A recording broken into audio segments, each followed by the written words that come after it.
Excellent. Here we are. Hello. Can you hear me? Can you hear Yeah. me? I can hear you. Cool. Awesome. I was just saying it and then you were like, cool. Yay! Ellie's here! Amazing. Hello, everyone, and welcome to another episode of The Spark. Here on the Trident Network, a three-pronged digital entertainment network. We do live shows. We do recorded shows. We do podcasts. Today is my show, The Spark, where we talk about the universe and everything. We have Allie C. Astrology here to talk about the main themes that I've been picking up recently. She occurred to me. We met, was it 2 years ago? I think it was 2 years ago. I think so, yeah. It was like 2 years ago. Randomly, out. We were out, living our lives. We went to a show. We went to a midnight show, the Midnight Show. And we met. Oh, so good. And we literally were hanging out, walking to the next bar. And I don't know what I said. It was something about fear. And then she very clearly, one of the first things she says to me is like, fear isn't real. And I was like, we're friends now. We are friends now. But because the theme that I'm picking up on right now in the collective is like a heavy dose or a steady IV drip of fear, I was like, who do I know who's like really like not about that? Programming is like really like no, we're not doing all that. And I was like, duh, it's Allie. So I was really glad I asked her to be on, and she had the time to be on, so I was really excited. Yeah. So I'm really glad that you're here on The Spark.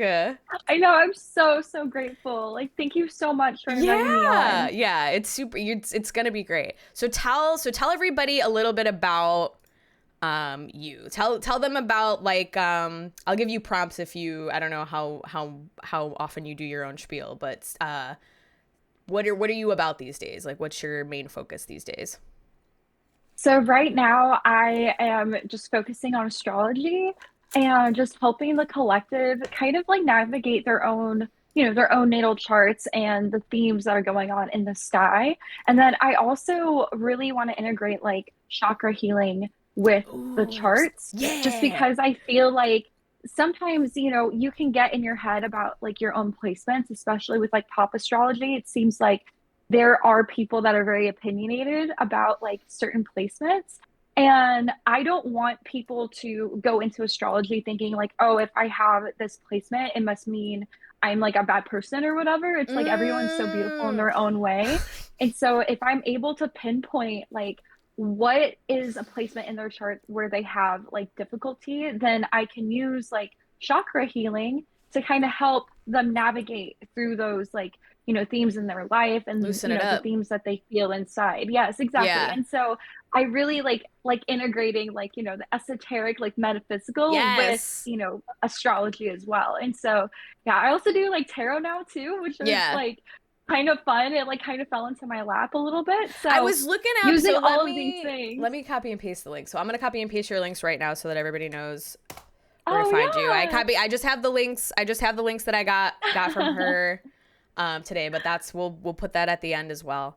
But I did like, see tons of options too. Yeah, you were like, there's all this other different stuff that I know how to do. And I was just like, I didn't know you knew how to do all that, girl. Like I was like I didn't know you did tarot. And like we do tarot on my stream. And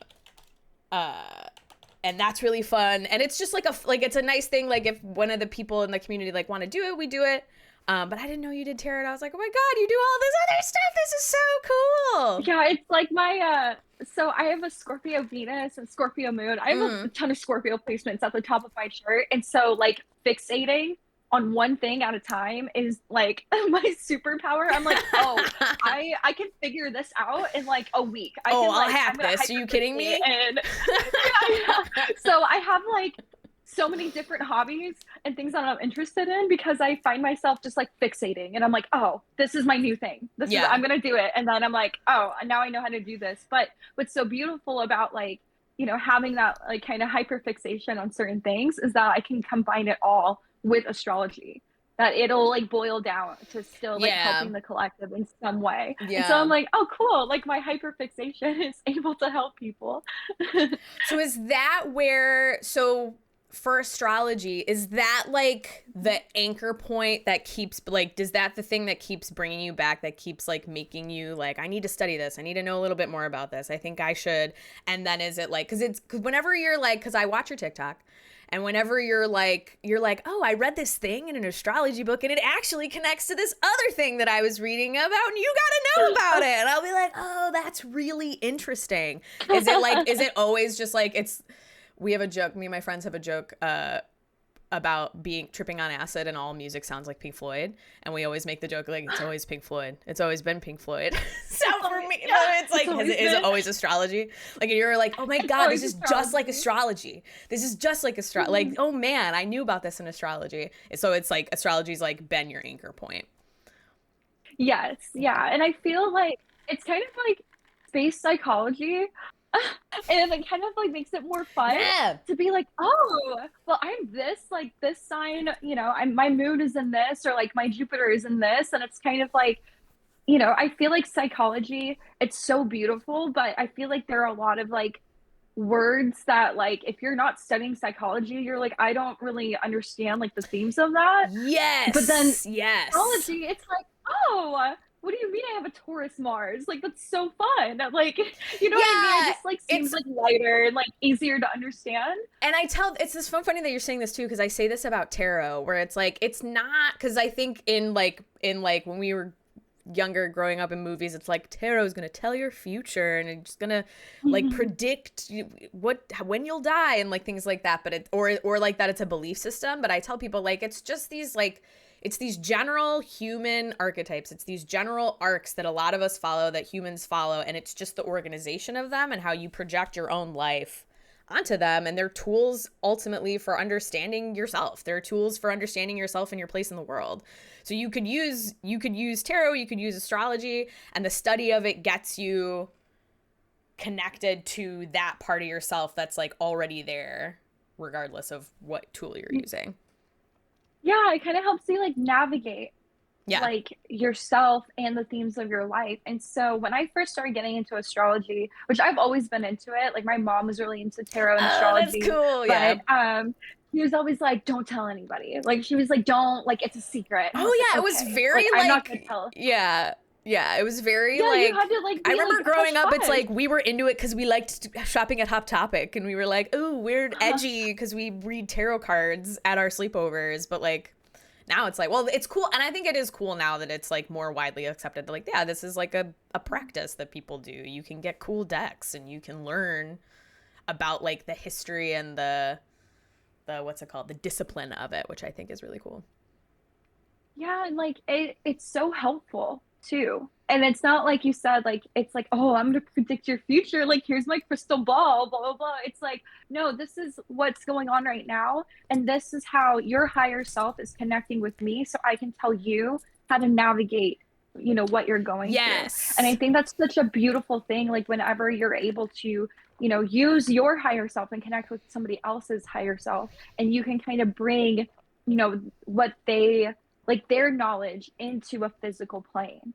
And so all you have to do is like tap in. And I think that's just like the best thing ever. And Abraham Hicks talks about that too. When you're like tuned in, you're tapped into the universe and Mm-hmm. your higher Yeah. self, it seems like you can see things from like a broader lens. And then you're able to be like, oh, well, this is trying to teach me this. And I'm going to take these themes and I'm going to, you know, live my life as I figure this out, because life is just like a journey, right? And so Mm-hmm. when you have these different tools to help you navigate them, it kind of makes it a little bit easier. And I think tarot, you know, Yes. when you have like tarot astrology parties, it's like this is actually like really fun. Like it doesn't feel like this like serious like downer kind of vibe. It's more like, oh, my higher self is talking through the cards and through my astrology, and you know, it's really a beautiful thing. And Yeah, it's so supposed to be fun. Like it's supposed to be like fun and like nice. Like it's supposed to be like, and not that like, because I know that tarot and tarot astrology, like sometimes they have like hard lessons that you are like supposed to be learning, and like you're, you know, we're here and we're on a journey and things like that. But like it's not supposed to be this like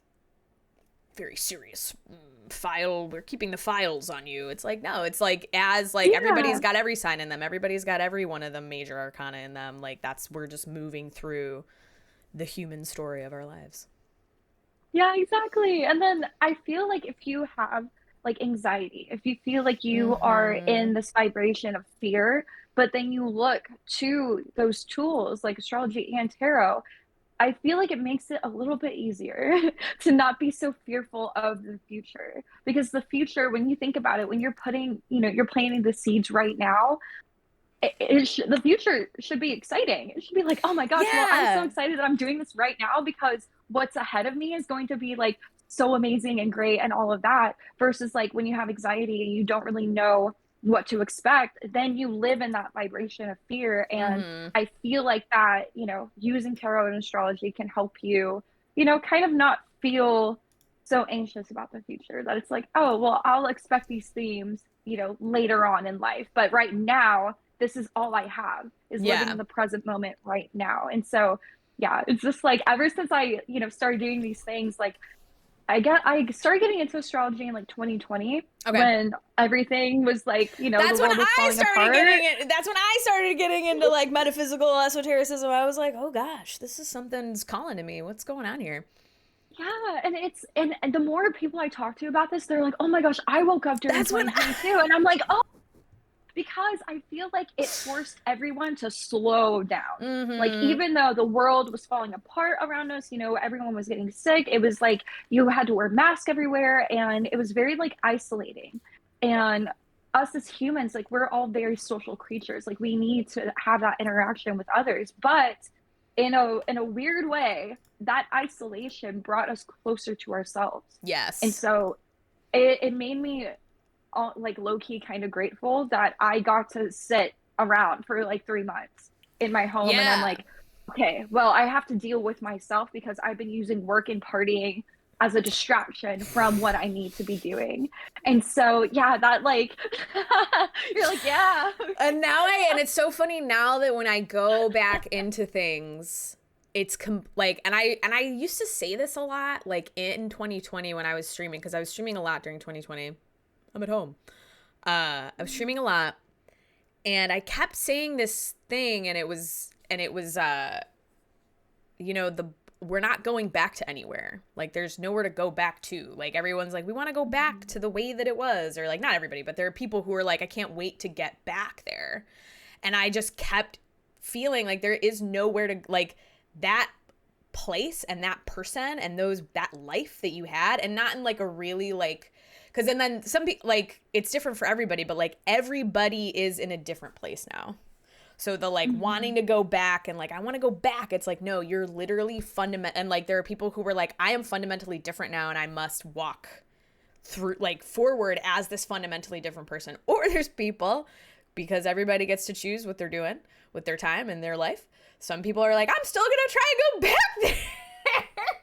It's like, Yeah, and you it's can like we have to try, move forward. Yeah. you can try for sure. I don't know where you're gonna go because there ain't nothing back there for you, but you can try. But it was, yeah, it was definitely like, it felt like a very like, I felt like, I don't know how, if you felt like this, but it definitely felt like some kind of like spiritual boot camp, some kind of like, I felt Mhm. like I was like in the library. I must study my tomes. I need to get to the place where I know what's going on.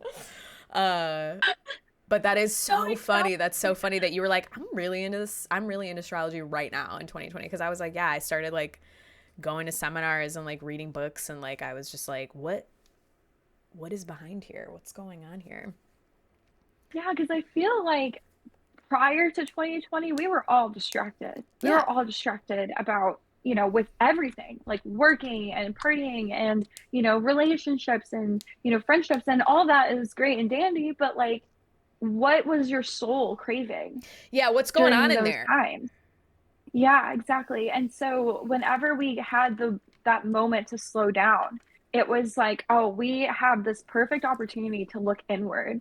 And like you said, like we can't go back to that. No. Because like once you start the journey of like, inner healing and all of that, it's like, oh, well, I'm like kind of addicted to this now, so I'm gonna keep going and I'm gonna keep keeping like a wide view lens of the world around me, and I'm just gonna, navigate my life through the themes. And astrology was so helpful because I was in a place where I was fearful and anxious and depressed. And I was like, I don't know how my life can get any worse than this. It was a very like low, I don't know, like life goes through ebbs and flows. And I was in that Yes. low point.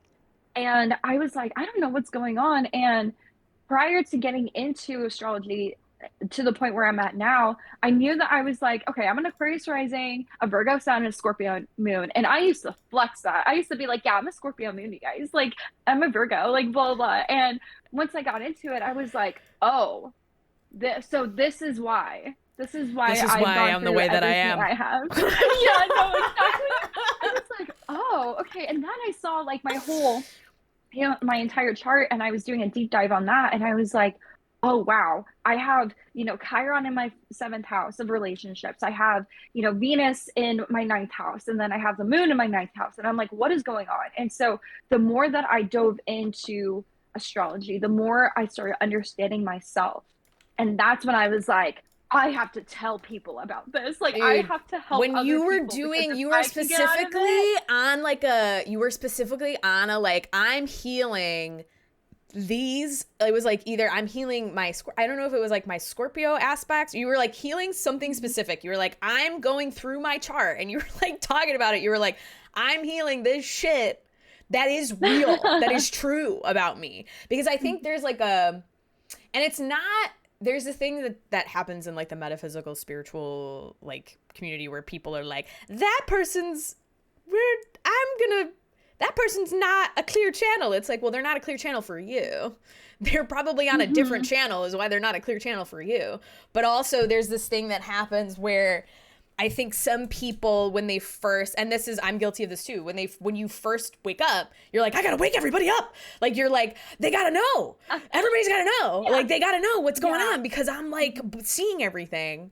And then it's like, oh, it's okay. Like, you can pull it back. But I think there's this thing, especially with like, I think the frequency that rings dissonant for people is when nobody addresses the wounds. Nobody like, they use astrology to like manifest, but they don't use it to address like the ways in which they need help, the ways in which they need to become the version of themselves that they're trying to become. So it was really like like when you were like, no bitch, there's some things in here, like I found it in my chart, I can show you, like that, like that for me was like, I was just like, oh my god, she's on the journey. Like, I was like, because it's brave, it's very brave to go down there, because it's like, I think at first you get a choice. I mean, you always get choices. We always get choice points in which way we're gonna go, and it's always splitting off. And like for me, also, hi Tito Nitrogen.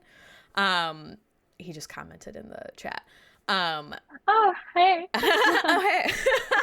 I think there you can always like be like, okay, do you want to go deeper into reality? Like, do you want to go deeper into reality or do you want to go into delusion? You can choose. You can do whatever you want to do. And it is like very like, it is brave to go down there where it's like dark and scary, but like you're the only one who can go down there. Exactly. And the thing with like manifesting is that it is all about your frequency. And so if you are in a lower vibrational frequency and you're trying to manifest, you are bringing in a lower vibrational manifestation of the thing that you're wanting. And so what I think is so important before you get into manifestation and law of attraction and all of that, you have to raise your vibration. Because if you're wanting to manifest that divine, partner, or if you're wanting to manifest that dream career, or you're manifesting money and all of these things, well, if you're in a lower vibrational frequency, then it's going to be like a harsh lesson for you every single time. Versus like if you work on your soul and, you kind of ascend and you're, raising your vibration, then you're going to bring in those things that are connected with your higher self. And so when I got into manifestation, I was kind of like, okay, I manifested this thing, but it doesn't really like feel right. But I'm not happy. Yeah. It's like, oh, I'm gonna manifest a partner, but then this partner isn't like exactly, in connection with. It's exactly what I asked for, but it's not actually what I want, I guess. This is Yeah, it comes at you, in that lower vibrational frequency. And the way that you raise your vibration is through that soul healing. So when I was looking at my chart, like you said, I was like, yes, like I am going to work on these placements because every astrology book that I've read says that those placements are negative, like they're bad placements to have in the chart. And I'm like, oh, well, I guess I almost played into that victim mentality a little bit where I was like, well, I guess I'm never Girl, going to be happy. I am And then I was dodging like, the wait a victim second, mentality what? every day. I'm like, get away from me, stop. You have the Yeah, syndrome. Like, I'm like online just trying to figure out while I fall asleep really late, and it's like, you have a sickness. And I'm like, shut up, stop this. No. yeah, yeah. And that takes a while to like break through that. Like once you realize like somebody else's opinion of a certain sign in your chart doesn't necessarily mean that you are that. You know what I Yeah. mean? Like you have a choice to The be fear who you program. are. The fear program is Yes, always like, exactly. it's always like, I Yeah. love how like I don't know if you do this on purpose, but you're like, yeah, it's part of the fear program, like part of the fear program, like the victim mentality of like, I'll never be okay. Mhm. Like, oh, all of these bad things in my chart mean I'm bad. And like, it like plays on this, like, cause I don't know how you like, do you, I'm sure you recognize, I feel like you recognize it long before I did, but like this, like, it's like this monster fear program that's like not even mine. Like it has nothing to do with Yes. anything that I've Hmm. ever experienced or anything. It's just like the humanity's collective fear program that we all have the option to participate in if we want to. Like if we decide, Yes. yeah, I'm going to participate in humanity's collective fear story, then it's like, but it's always there. And so there are times when Mhm. I'm like, why do I feel so fucked up right now? Like I'll be like, why what is this why do I feel like this? And I'll be like, oh, humanity's collective fear program. Okay, Mhm. cool. It's That's like you see one TikTok and then it's yes. like Oh it my just god. yeah. But it's like a steady like, do you want to be afraid? Like it's like, hey, if you want to be afraid for a few hours, you can totally do that. And I'm like, oh god, please, I'm so tired. I don't Yeah, want to do this please anymore. don't. You mentioned you in 2020, you got it, you were like getting very into astrology. And it helped you with your anxiety. Was that you were saying that earlier? And it started to help you with your anxiety. Yeah. Yeah. Yeah, so I felt like whenever I, was fearful of the future, I didn't really know what would happen. And that was before I like started, I don't know, letting fear like take over my body, my life, my being, everything like that. And so whenever I started getting into astrology, I started looking at transits as well. And so when I first got into it, I was like, oh, Mercury retrograde is bad. Like I had to prepare for Mercury retrograde. And it was kind of like, okay, well, if I know that this is coming, then I can kind of be like, okay, well, I understand the themes that are going to happen during that retrograde period. But then the more that I got into astrology, I was like, oh, Venus is going to be in retrograde. Oh, this is going to happen. Oh, Pluto is going to shift into another sign. And so it made me okay with like what those themes were going to bring the collective and bring into my life because I knew what was going to happen or like I knew because it's always different like when you read something and then like when you feel something so Mm-hmm. I was using like what I was reading and then I was like okay, I'm going to plant that in the back of my head and then I'm going to as I like live through life I'm going to try to be present and feel what that Pluto shift is going to mean or like that retrograde period is going to mean for me. And it was so funny last year I Mercury was retrograde during my birthday and I decided to fly into New York City from Nashville. And Yo. I was like, I know Mercury is retrograde right now, but I really wanted to see Harry Styles for my birthday. So I was like, I'm just going Fuck to do it. it. Yeah. And it was so funny because Mercury was retrograde in Libra and my Mercury is in Libra. And it felt like I just had hiccups with like my cab driver Mm-hmm. or like I had thought I booked an Airbnb like where I shared a space with somebody like I had my own room but it was in someone's apartment. Come to find out I was staying in a hostel instead. And not only was Oh, it a hostel but it was a religious center with all religions and it was a like a rehab center. Yeah. that we booked Yeah, it and I on was that like they Mercury were retrograde. listing it on Airbnb? Yes, and I was like, oh, this is someone's That's apartment the because most it was a cute little Mercury room. retrograde shit I've ever heard in my life. And then so I was like, you know what? I'm here, like I'm safe, like whatever. At least I Yeah, had a lock on yeah, my door. yeah. At least it had a lock on Yeah, her. it's Yeah, yeah. fine. I was like trying to be optimistic because I was like, you know what? I'm in New York City for my birthday. Like, it's fine. I'm about to see Harry Styles. It's okay. Honestly, And true. so when I went to the concert, yeah, I was like, you know, if I have to deal with this for a second, it's fine. And so when I went to the concert, Harry messed up like 3 songs. And I was like, oh, that's that Mercury retrograde in Libra. And yeah, it was just so funny to like be present and know what was going on in the sky. And so I don't know, I kind of like laugh about it because I'm like, oh, of course this happened. Like it's kind of like I'm seeing my life through like a sitcom lens. Like there's Yes. like a Oh laugh my track in God. the Yes. There's background. a laugh track in the background. Yes. Yeah. As I'm like Yeah. walking through life, I'm like, oh, people are laughing. I'm laughing. It's all Yeah. you can really do. It's funny. And Yeah. so, It's so funny that you say that because I don't know what the stars were doing when I came home from my friend's wedding. And it was a beautiful wedding.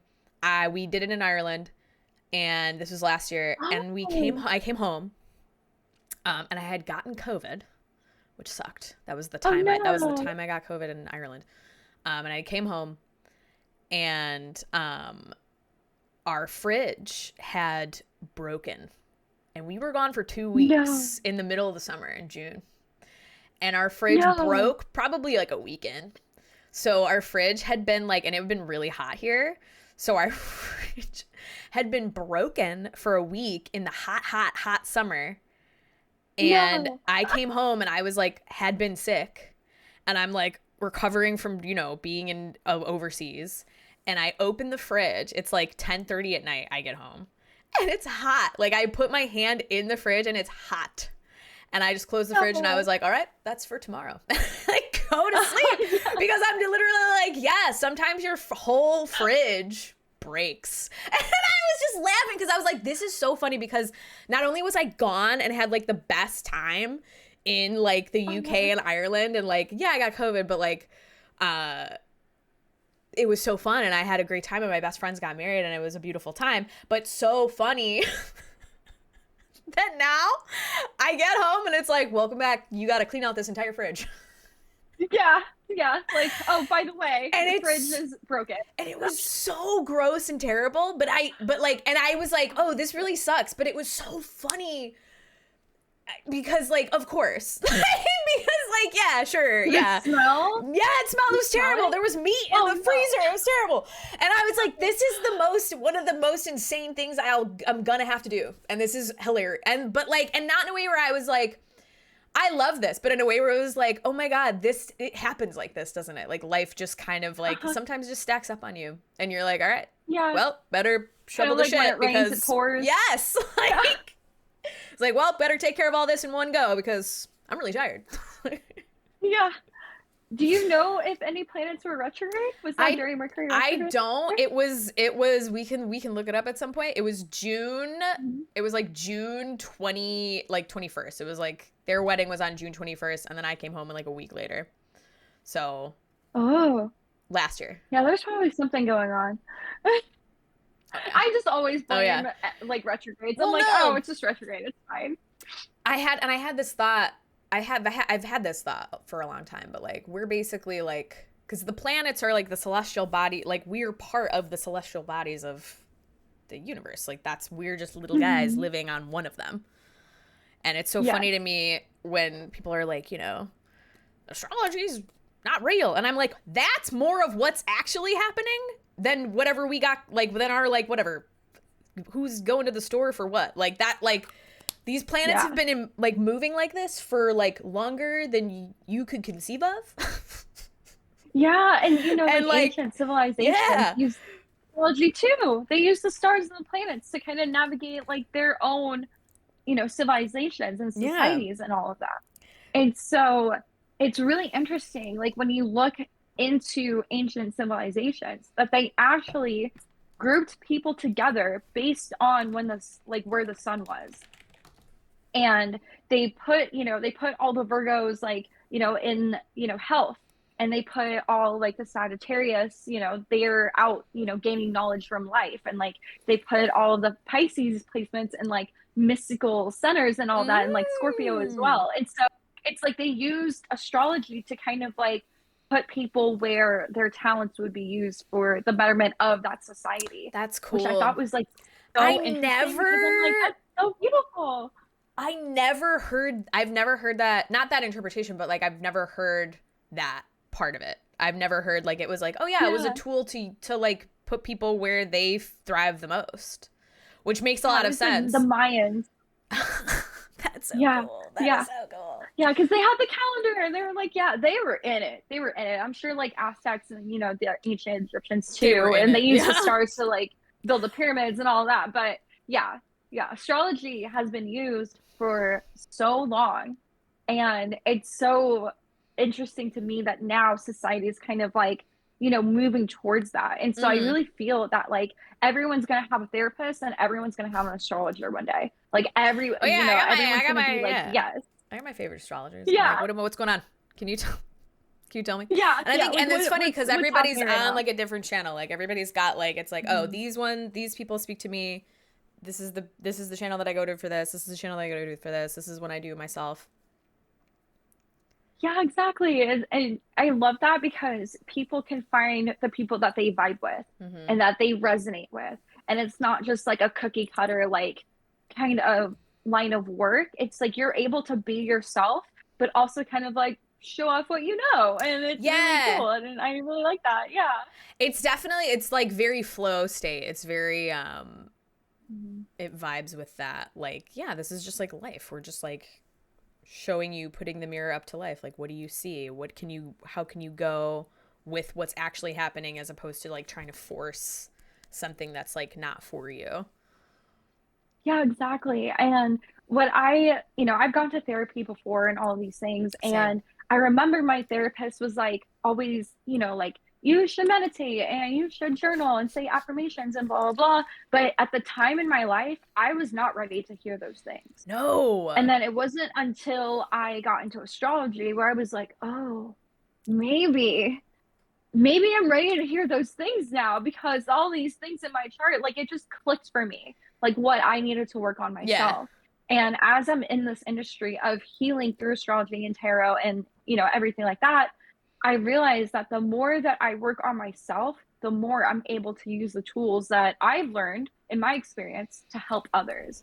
And so that's what is really important about this whole industry is that you have to be in alignment with the self, that you Mhm. have to, it's almost like you're constantly working on yourself Yeah. because you Yeah. know that you're able to help others. And Pisces, Saturn's in Pisces right now. And that's the whole theme of that. It's like we're all clearing out, karmic cycles that no longer serve us. Mhm. And we're also working on our, our mental health and our metaphysical health as well. And so it's just like a beautiful thing to see the collective kind of focusing more on that. Like, okay, if I'm about to go into this next phase of my life, how can I do this in a way where I am healthy and I have a clear mind? Like I have clarity in what I want to do and also how I treat people along the way. And so I just feel like it's going to raise like everyone's vibrations, like Mhm. after the Saturn and Pisces transit, which I'm in my Saturn return right now. And You that's are. basically like, yeah. It's a it's a And you know it's a what's so crazy funny? time. It's a crazy time Yeah, of because Saturn return. yours is in Capricorn. So you are, yeah, you're out of it Yeah, now. I did it. Yeah. That Yeah, was the you did it. year I was like, well, maybe I'll just ruin this life and I'll just do a new one. Like it was literally like, all right, goodbye. Goodbye old life.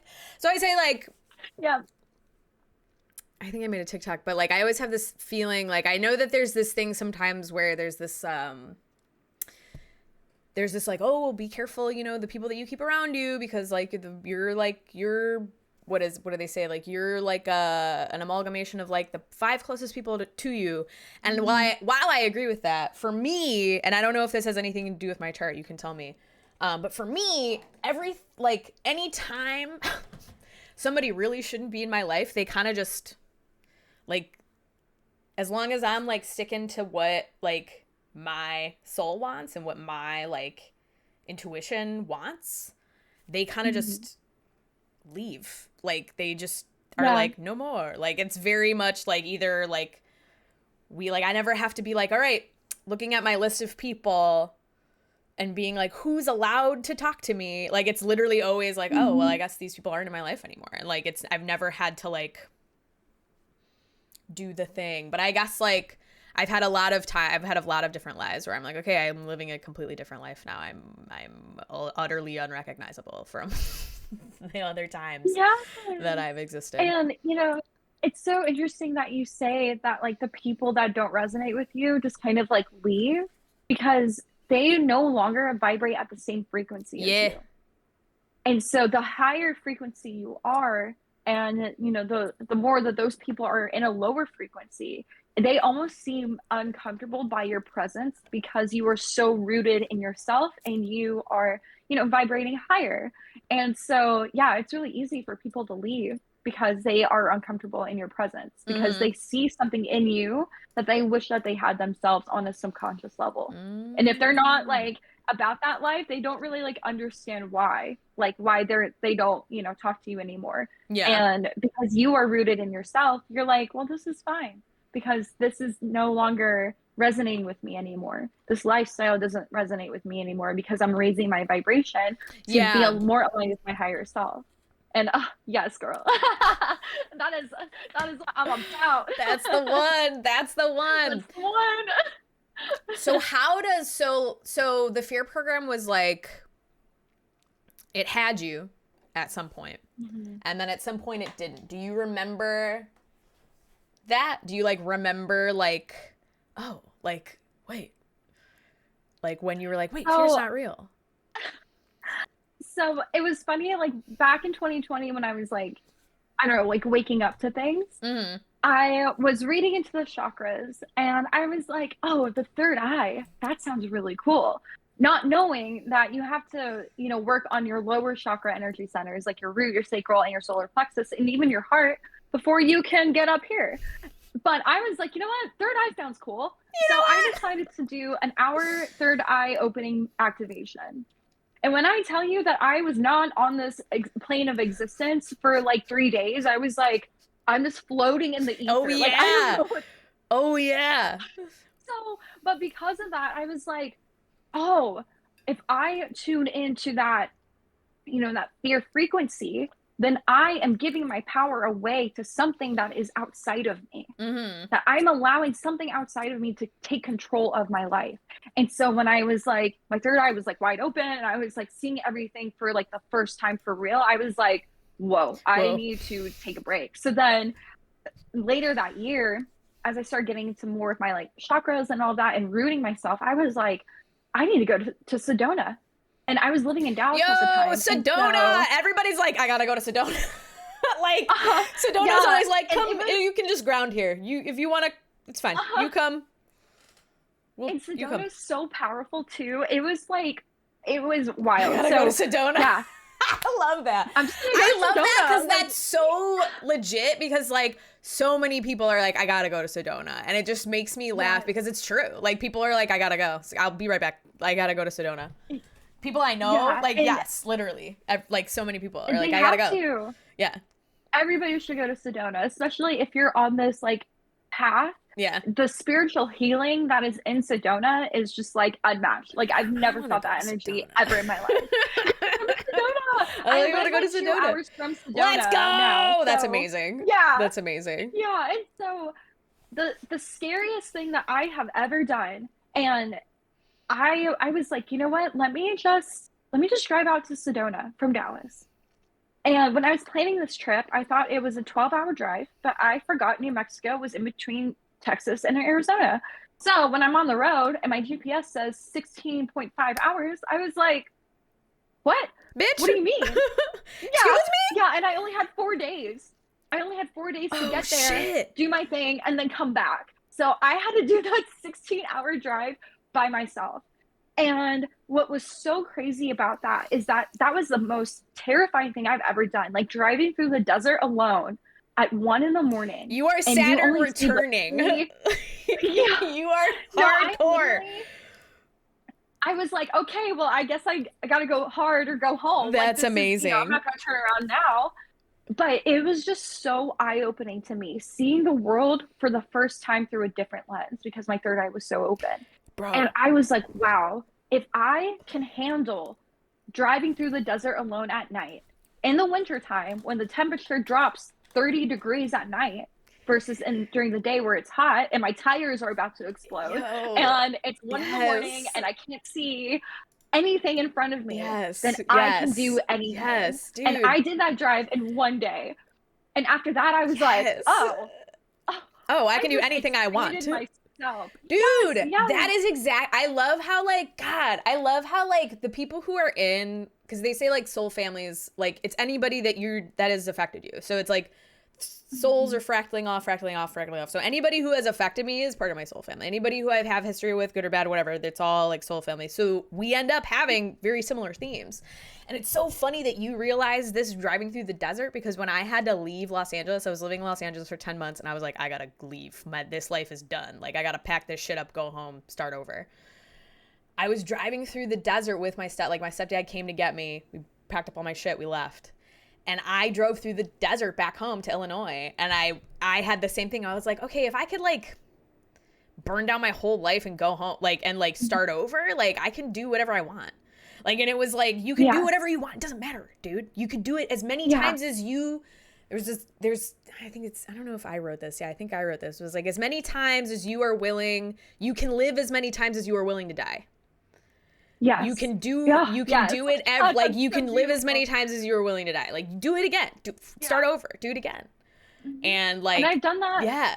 the whole time. This whole I time, I left, and you're left my like, I left, hometown. I moved. Like, you, like, you'll be like, And I I moved. kept moving. I was so addicted to it. I was like, you know what? If I can do this, I can do anything. So I left And my that's true. hometown, moved to Tennessee, and I Yeah. was like, I have some friends here, but I don't really know what's going on. And then the further I got into astrology, I was looking at my astrocartography. And when I was living in Nashville, it was the Astrocartography. Oh, I most, love astrocartography. yeah, I love it. I know, me too. It literally changed my life. And I was like, okay, once I got rid of like the fear programming of like, my upbringing, that my parents were always scared of Yes. everything. And I was like, I don't have to take that on because I am my own soul, my own Mm-hmm. being. Whatever they were going through doesn't affect me and what I want to do. So I let that go. I let the fear of other people judging me to go live my life because they're not living my life for me. And I also realized that like the more people have to say, the less that they're actually doing in their lives while you're out there living your dreams. So it's like, I don't even care about any of that. I'm just It's gonna not the live critic who my life. counts. It's the man who's in the arena. Right. Exactly, exactly. And so, when I first moved out of, my hometown, all my friends and family were like, "Oh, are you sure? Like, are you scared?" I'm like, "No, I just drove through the No, desert by myself and I was fine. Like, I can do this." And I'll so be when I fine. was living in Nashville, yeah, I was like, I can do whatever I want. That is true freedom. When you realize that like that fear programming is constricting you and you're giving your power away to something outside of you, then it's like, oh, well, I'm not living my life for me anymore. I'm living my life based on societal constructs that, the fear programming, all these things that are affecting my life. And you don't have to. You can be Yeah. completely free. And that's just like the most beautiful thing that I've ever discovered in my life is that true freedom comes from when you are rooted in yourself and you know what Yeah. you want and you're just like, I'm going to go. Like, I'm going to do this because my soul wants me to. And so when I lived in Nashville, I lived on my Pluto and my moon line in Scorpio. And so I went to Nashville, a hairdresser, and I left Nashville, an astrologer. Amazing. And Amazing. was just like, Pluto was like, you know what, we're going to change everything, but you're going to go through some hard lessons in order for you to elevate into your next, ascended place. And so when I was looking at the whole United States map, I was like, well, where can I go where I'm not, constantly healing myself? Because sometimes like that can get rough. And You gotta if you're in just the healing be like, there process, gets to a point where you're like, okay, yeah. now just go. Like, you're fine. You trust yourself, go. Yes. And like that trust in yourself. And I've been going through that lately too, in like small doses, but it doesn't ever stop. Like that trusting yourself and fighting fear and all of that, that never goes away. No, But you right? have a Like it's choice. always gonna be like, Hmm. okay, it's almost like it's like you're playing Pokemon and it's like, okay, we gotta do a Pokemon, we gotta fight a Pokemon.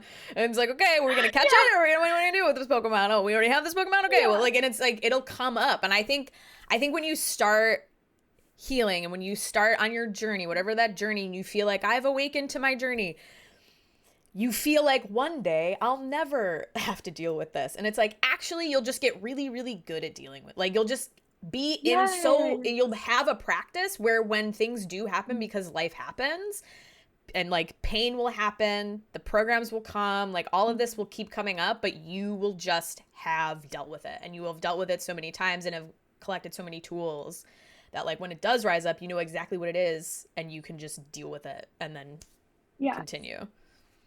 It's that like becoming conscious of Yes. yourself and how you react to things, because that is the only thing that you have power over, Mm-hmm. is your reaction to situations. Not all the things outside of you, not, the victim mentality and, blaming others. It is all up to you. And so once you realize that and you become self-aware, it's almost like, oh, well, I have a choice. I have a choice to either be upset at this person, or I could forgive and send them love and grace, and then I can just move on with my life. Yeah. And let me tell you, I used to be with my Scorpio moon and Venus, I used to be like, you know what? Oh. I'm going to hold grudges forever. I'm going to be upset with this person for as long as I can, because I'm going to resist forgiving them because of how they made me feel. But then I realized that I was drinking the poison that I wish they were drinking. I was not Mm. in the vibration of love and grace because I decided to have that in my heart. And the more I let go, the more I'm like, you know what? They were in a place that they didn't understand. And unfortunately, I was, the person that caught it all. But I'm gonna send them love because they don't know. And hopefully one day they will become conscious of their actions. But I don't have to carry this with me anymore because I'm free and I'm gonna do whatever I want. And Yeah. so yeah, it's like that was like the whole part of like my Scorpio placement healing, that I'm like, I could either hold a grudge forever and be upset with this person, or I can forgive and let that go because it doesn't And serve like me any close it, like longer. close that loop. Like you don't have to Hmm. like, and I think there's like that's another thing that we're learning is that, like, forgiveness isn't for them, it's for you. It's to clear it out. Yes. That's all that it is. It's not like, oh, it's not like, oh, and then I taught them how to be a better no, you literally are just like, Right, right. goodbye. Like I will integrate all of this and like become more of myself, and then you will just be on your way. And I it's not even like, it's just like I will just kind of close that loop of like, because the more you go into that, like, this, we're all somebody's villain, we're all somebody's hero. Like Mhm. nobody's even the people that you idolize, even the people that you think are have always been pure of heart, like they've done some fucked up, everybody's like, Oh, everybody's a little monster here. Like we're human, we're like very yeah. flawed human beings. And like as Mhm. many times as you've been a hero, you've also been a villain. So it's like you Oof, yeah. seal that up. Thank you Hmm. for that lesson. Cool. I'm gonna keep going. But it is like for you. Yes. Like it is like very much for you. Yes, because they like, especially right now during, the retrograde in Venus, like, or Venus retrograde in Leo, the whole theme of this is healing your heart because Leo rules the heart. And I you're a felt that, Leo, so you're like, dude. I I've love been feeling everything. it. I've been like my like, cause it's funny that we were talking about chakra work earlier, because like my chakras have been like, I've been like working on like calibrating them, and like the next Mhm. one has been my heart. And I remember the day like Mhm. my heart opened and I was like, I feel a lot. Like I was like, the day it opened, I was like, I'm feeling so much. Like I was like, I don't really like understand what's happening. And then I was like, oh, I think my like heart chakra just like opened wide up. And like that's happened to me a couple times, but like from consciously working on it and then being in this like, and then I was reading about Venus retrograde, or yeah, Venus retrograde in Leo. And I was like, oh yeah, okay. I was like, okay, that makes Oh sense. yeah, I feel that. But and then I've being given so many opportunities to have an open and calibrated heart, to have like a consciously Mhm. open heart that like accepts the love that I'm given, or like accepts the love that is for me, and Mhm. like understands that that's like living your life with an open heart, like whether it's painful or whether it's good, like, or whether it feels good or whether it feels painful. It's like, it's when you're there with your heart, clearing that out every day, like being like, okay, I'm not gonna close my heart even though there's fear, even though there's pain, even though because like if I close my heart, I won't be able to feel all of like the good, loving joy too. So like learning how to Yes. have an open heart that is like you are keeping track of has been like, Yes. what do I feel? And Like, that's I'm so like, how do I feel? beautiful. Yeah. And it's so like when you're healing your heart chakra, especially right now during the retrograde, the North Node is in Aries and the South Node is in Libra. So how we view relationships is going to change after these transits. And especially with the relationship with yourself as well. It's like, you allow the love that you think you deserve, right? And so right now, this is so beautiful for the collective because of that, the mass heart clearing that we're all doing. And what is so beautiful about that, yeah, it's like, I feel it. It's so beautiful because like, you're seeing when you first start working on your heart chakra, it's like, oh my gosh, like everything is just like pink and rosy and it's beautiful and every the trees are different color, like like the air is like a different color, and you're like, I see butterflies everywhere, like you're literally like, I'm in a magic forest, but then like as you integrate yourself, it's like, okay, like okay, and then it gets to that like deep healing of like, oh, that's why these relationships didn't work out. Oh, that's why I felt this way about myself. Like, oh, it gets deep. And so when you're going through that healing process of purging from your heart, your heart center, you are bringing things to the surface that were just so repressed in that energy, in that heart. And when it comes up, it doesn't always feel good. No. Like, Nope. I've definitely had my days of like crying and journaling, and I'm like, oh my God, like, why did this happen to me? But then I wake up the next day and I'm like, oh my gosh, like I am brand new. I just because I was able to purge my heart and then be okay with what was going on. Like I allowed myself to feel these things. And when you're healing, it's like sometimes you can have that fear of like, well, I don't want to feel that feeling again. But it's like, if you keep it repressed, then you're energetically going to bring in those things that will make you feel that regardless.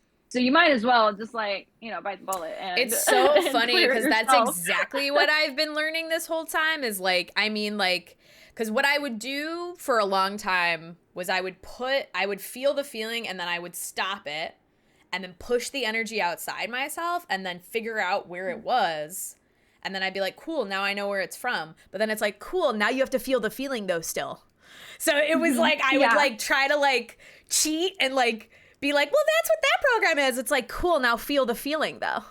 You have to feel it for it to go away. You have to feel it. And then if I didn't, more shit would come be like, okay, well, whenever you're ready to feel the feeling though. And then like, come on, no, can I just not? It's like, no, you need to feel the feeling. Let it feel, go, let it go. It's feeling it. It's feeling time. Feel it. Yeah, so that's like the last step that I've been like, okay, and now it's time to feel the feeling. We feel it, and it's like, oh, but then, like you said, the next day I wake up and I'm like, awesome, cool. I felt the feeling. You're like, I just ascended. I've just like, sorry, I did can't it. Talk to you right now. I'm ascending. Get in, loser. We're ascending. Yeah, get in. And it feels so good. It does. Oh, yes. The world through that different lens. Yeah. Just gotta like. It feels learn. so it's good, like even though it sucks in the moment. It's like, okay. Yeah, exactly. Yeah. So when I moved from Nashville, I moved to my Venus line in Arizona because I was like, well, I'm just gonna find my soulmate. Yeah. And I'm gonna I was so delulu. And I was like, but I also want to be near Sedona. Like I wanna, be in the desert. Like I feel like I thrive in desert climate, which is crazy because I'm in California right now. And I'm like, I kinda like California, but there's no lines here. So I'm like, whatever, I could just like make anything work, right? Yeah. But anyway, so I moved to Arizona and I was like, yeah, let me find my soulmate out here. And I've been there for 9 months now. And what I'm realizing is that my soulmate does not exist outside of myself. No. My soulmate is me. So that was a hard lesson that I had to learn. I was like, why am I looking for love outside of myself when I can be the embodiment of love and I can attract the person that is going to be right for me and that higher, Yeah. relationship, that higher divine connection. And then like So, fully experience everyone, because like yeah. when you are like always within yourself and always calibrating yourself, and you're always like at home wherever you are, then it's funny because then even more cool people start to be able to find you, and you're like, oh my Mhm. god, you guys were here this whole time. And they're like, yeah, I'll be waiting for Yeah, you. yeah. Like, they're, come on, Uh-huh. like, we've been waiting for you to shine brighter because we can't find you. If you're looking for other Yeah. people who aren't there, it's you. Yeah, it's you. And it's so, like, I love that you said that because it's almost like the more risks that you take, the universe rewards you Yes. because it Yeah. even with little things. And if I recently quit one of my jobs like 2 weeks ago, and I would be at that job right now.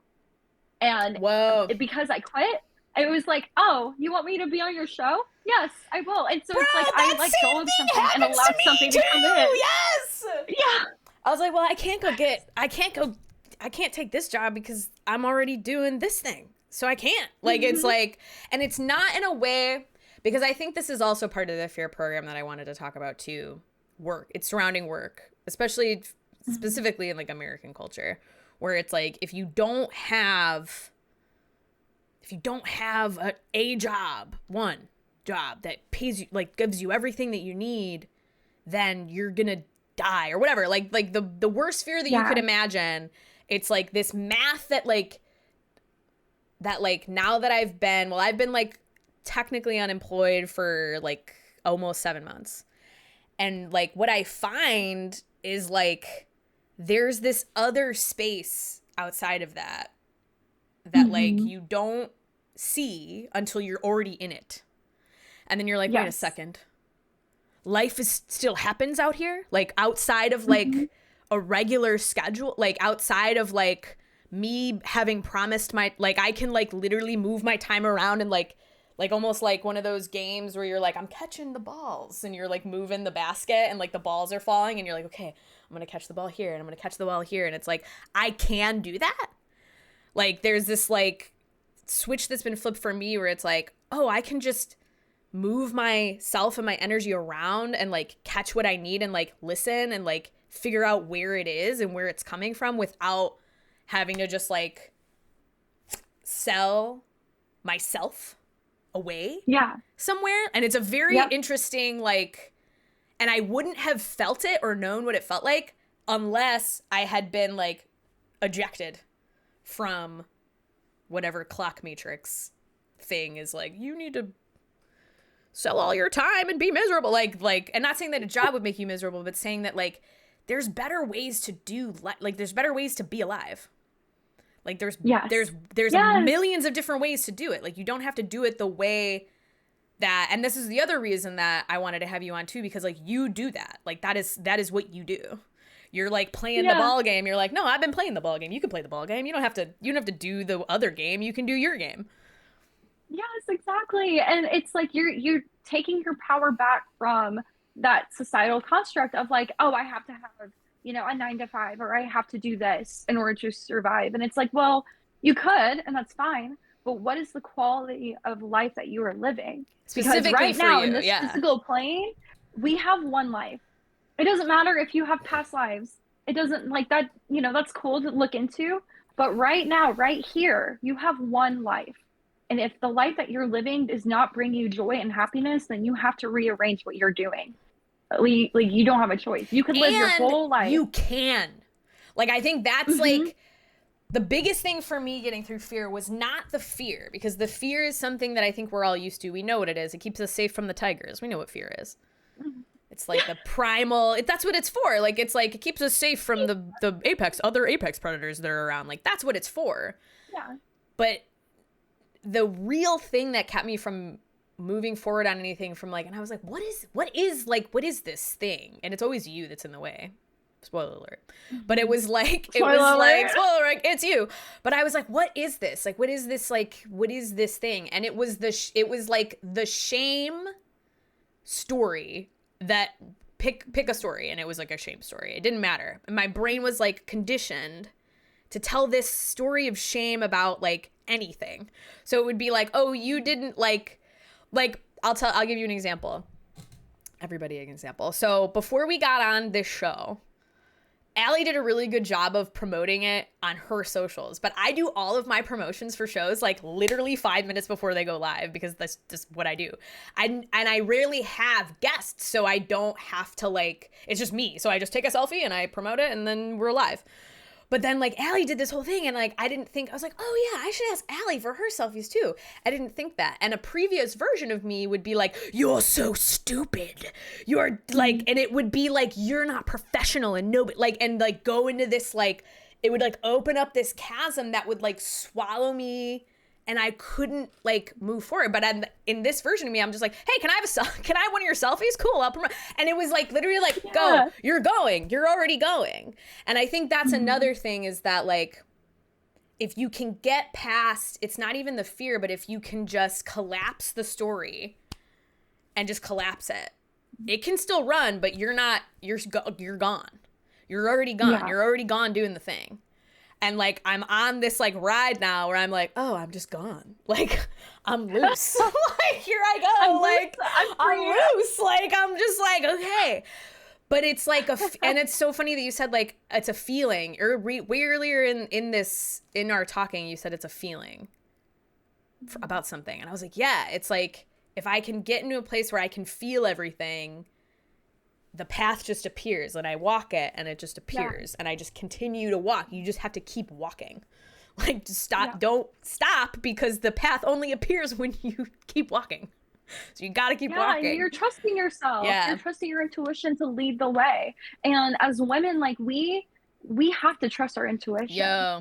That we are, these divine feminine beings that our intuition is so strong that we have to follow it. And in this society, it's very like, it's masculine dominated, where the masculine energy is very practical and very like logical, and we have to do these in certain steps in certain ways. But feminine energy is more of like, okay, I'm going to receive, the feeling that I'm in right now, and I'm going to kind of, use my intuition to guide the way.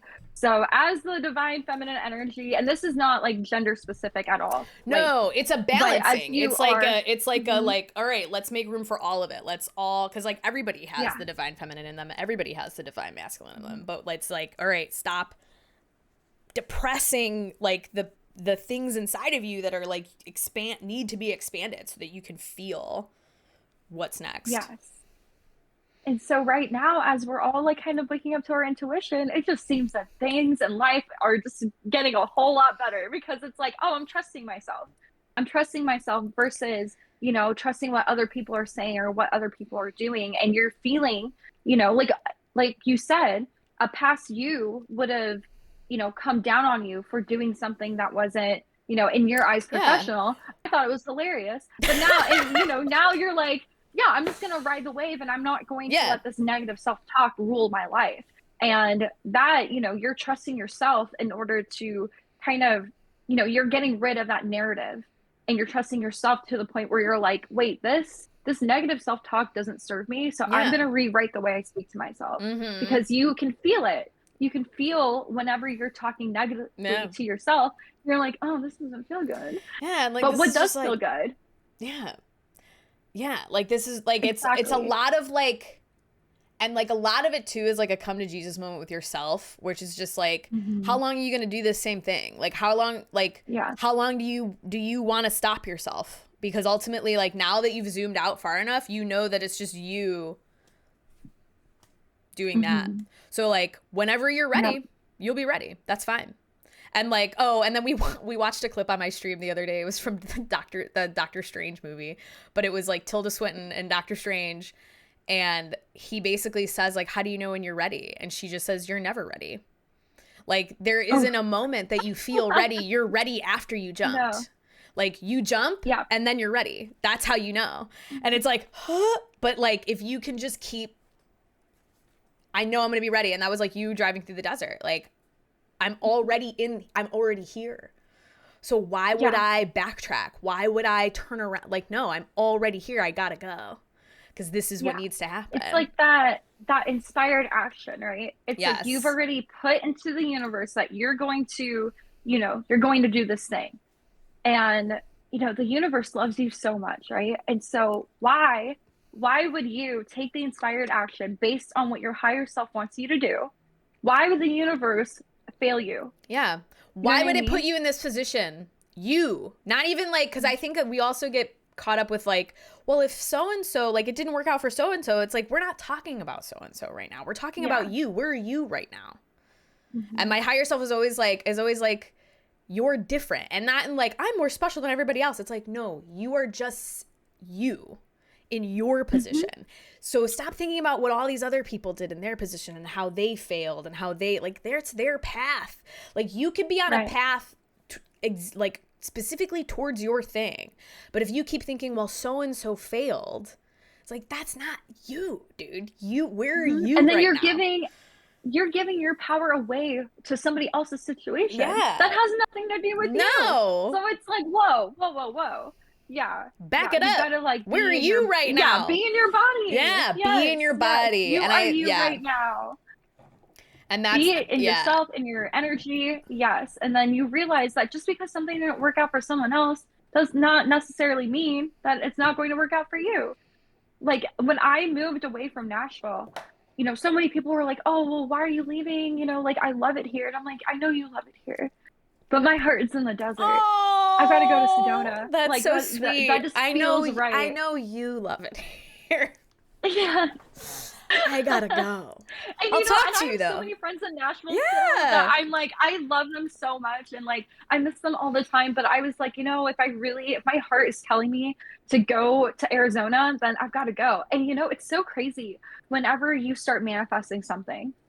Because I was kind of scared, to be honest with you. It's I was scared scary. of making that move. I was only 8 hours away from home, but being in Arizona, I'm like 16. And then driving from Tennessee all the way out there, that took me 4 days.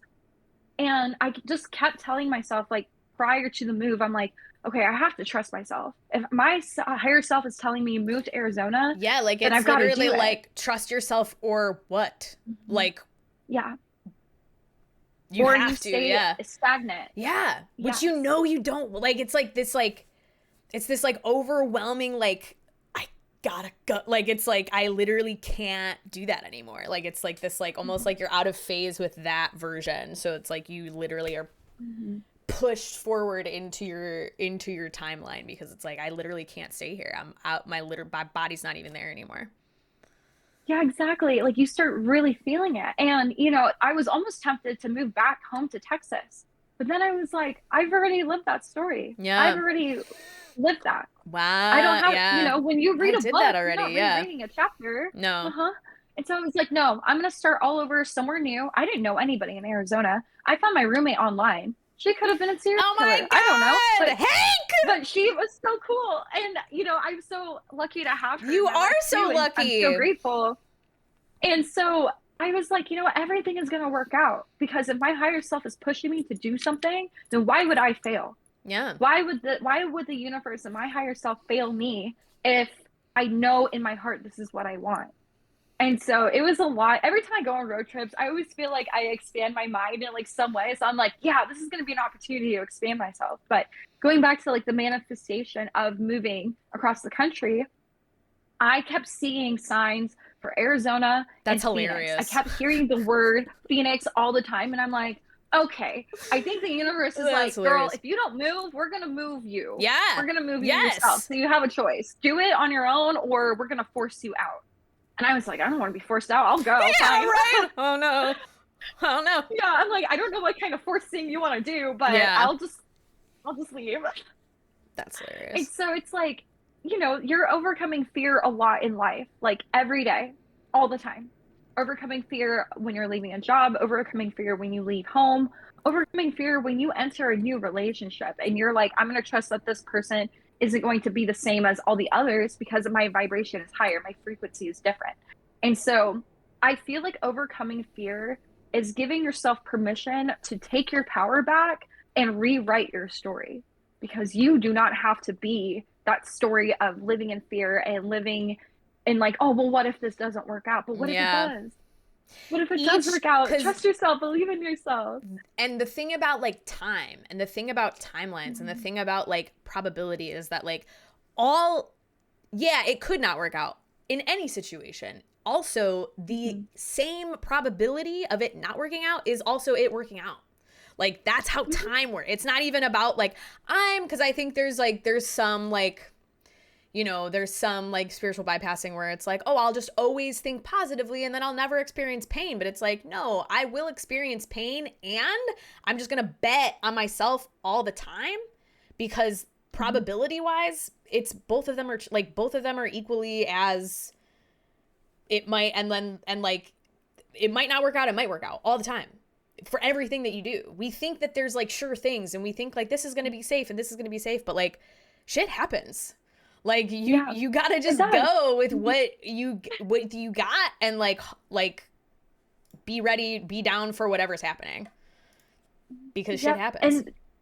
And it does. When it does happen, you have a choice of how you react to those things. Yeah. You could either be in that lower vibrational frequency of fear and shame and guilt and just like, oh, I don't know if I can move on from this. Or you can be like, well, okay, well, that happened. What did I learn from this? Okay, cool. Well, now I know to be more prepared next time. Or now I know to even like trust myself. If a situation doesn't feel right in the beginning, you don't have to go through with it. No. And that's where like, I've learned that this year. You can always leave. You can just leave, especially if you really think you should. Yeah.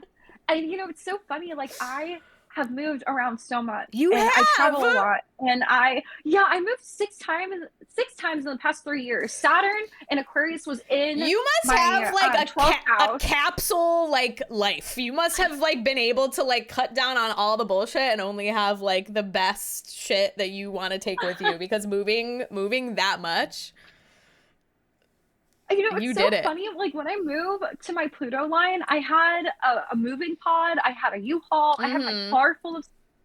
I was like, yeah, I'm going to bring all my things with me. I moved to Pluto. And then when I moved from Pluto to Venus, I left everything behind. Yo! And I was like, no, let me just. Shedding. I don't need the stuff. Shedding. Yeah. I don't need any of this. Like I will find it new somewhere else. In America, we have so much stuff that I will not be without anywhere. No. Literally, no. You can find the exact same shit that you had in the state that you moved to if you really wanted to. And it might be cuter. Get on Craigslist. Get on Give It Up. What do you got? I want that stuff. You don't want it? I'll take it. Yeah, and some of the stuff that I found in Arizona, I got it for free or That's amazing. For very cheap. And I was like, see, like I don't have to be so attached to my things. No. Like I'm not going to let material hold me back from living my most highest, abundant lifetime or, my abundant timeline. And I think that that's also a thing in America where we are so attached to things where it's like, well, do you really need all that stuff? Like, yeah, it's sentimental, but like, do you need it? Is it going to hold you back from living your best life? If the answer is yes, then you should probably get rid of it. But I'm also like, oh, I don't care. Like, I'll find it, somewhere else. But yeah, it's so like when you're shifting, it's like you are really letting go of things that no longer serve you. And that could be furniture. It could take on energies that don't really vibe with you anymore. Or, if the best outcome is for you to move somewhere and get rid of all your stuff, then why would you let yourself be held back by things when, what's on the other side is so much better than what you could have ever imagined? And so, yeah, I put a lot of faith in that. I really do. And even with like negative things that I go through in life, like I said, like I have a choice of how I react to it. But I try now to react from a place of love and compassion. Yeah. Because I'm like, well, especially with people, because, if you get a flat tire somewhere, you're not going to be like, what is the universe trying to teach me? No, it's just, there was a nail. I'm going to handle the fucking tire and just, like this is right. Like a lot of the time, you know what I like to think? Like, I like to think like, well, I wasn't supposed to be where I was supposed to be at the time that I thought I was supposed to be. That's it. That's usually, honestly, that's like, I just timing. That's it. I don't have to know why. I just, oh, cool, I'm delayed. Like, and it doesn't have to be like, and I think that's really valuable that you saying that too is like, because I think sometimes it can be frustrating to be like, what's the lesson? What's the lesson? And like, if there is a lesson, you'll learn it. So don't worry about it. But a lot of the time, things are just happening. Things are happening, and you are calibrating to them. Yeah. And that's it. There is no like, and then I learned, like sometimes there is no, and then I learned. Sometimes it's just like, all right, chill out, fix the tire, go to the But thing. even then, if you have a flat tire, you could be like, okay, I have a choice to be really angry at the world and cuss at it and just be like, oh, like this is so, or you have the choice to be like, oh, that's funny. Like, I guess I'm not gonna be where I'm supposed to be on time. Like I'm you late. Said, like this is keeping me. Yeah. Okay, I'll figure it out. Like I got AAA, it's fine. And I do feel like a lot of that is just practice. Like a lot of it's just, I'm just practicing what I know that I'm learning, like what I've been like shown that I'm learning. It's like, okay, I'm getting practice. Like I'm getting practice in becoming myself, which is like a lifelong thing. Like I become myself when I die. Like when it's like, I did it. I like, this is the complete version of me. And then you know, like, it's never like I arrived, because I think I thought too, like one day I'll be somebody that I really like, and that'll be the day that I'm done, and then I can really enjoy life. And then at some point I was like, oh no, this is the whole thing. That's it. Yeah. I am her. Oh, I'm her right now. Right now. Like, and it was like, oh God, like, and it was like, I better get to work. Like, it was like, oh, I gotta, like, there is no future, like, there is no, like, one day you're gonna, it's like, no, it's happening right now, dude. Like, you're clocked in. Like, you are on life right now. You're doing life right now. You already started. Enjoy yourself, because it's happening literally right now. And see, and that is what's so beautiful about living in the present moment, is that you take yourself off of a future pedestal that does not exist until you take the steps right now. Yeah. And so that is like, oh, I got freedom. Aren't you like, and you said that, and I was like, and that's what freedom is. That's it. You stop like caging yourself into this, whatever it is you're, everybody has a different little fun prison that we love to cage ourselves into, and then you're just like, okay, I'm not there anymore. My life is happening every day, and this is where I'm at. This is who I am. Right. And I'm free. Regardless if you're ready for something. Life is still happening. It's always happening all the time. And so once you take yourself out of that, like, you keep talking for, like, oh, I have to go to the bathroom. You keep talking though, and I'll be back in 2 minutes. What was I talking about? Taking yourself, being free, freedom. Oh, yes. Okay. I was like, wait, I'm distracted now. But yeah, I think that, you know, once you take yourself out of, you know, putting that future self on a pedestal of like, oh, well, one day this will happen to me. It's like that one day is right now, and you're planting the seeds for you to see yourself in that like higher timeline, that higher self. But what you're doing right now matters the most. And so, you know, that's when you start overcoming that fear of like, well, I guess like, or not even fear, it's kind of like the victim mentality of like, well, I guess I'll never be that person because, you know, that person that I see for myself doesn't exist right now. And it's like, well, it does. You just have to flip the script. You have to rewrite your own story.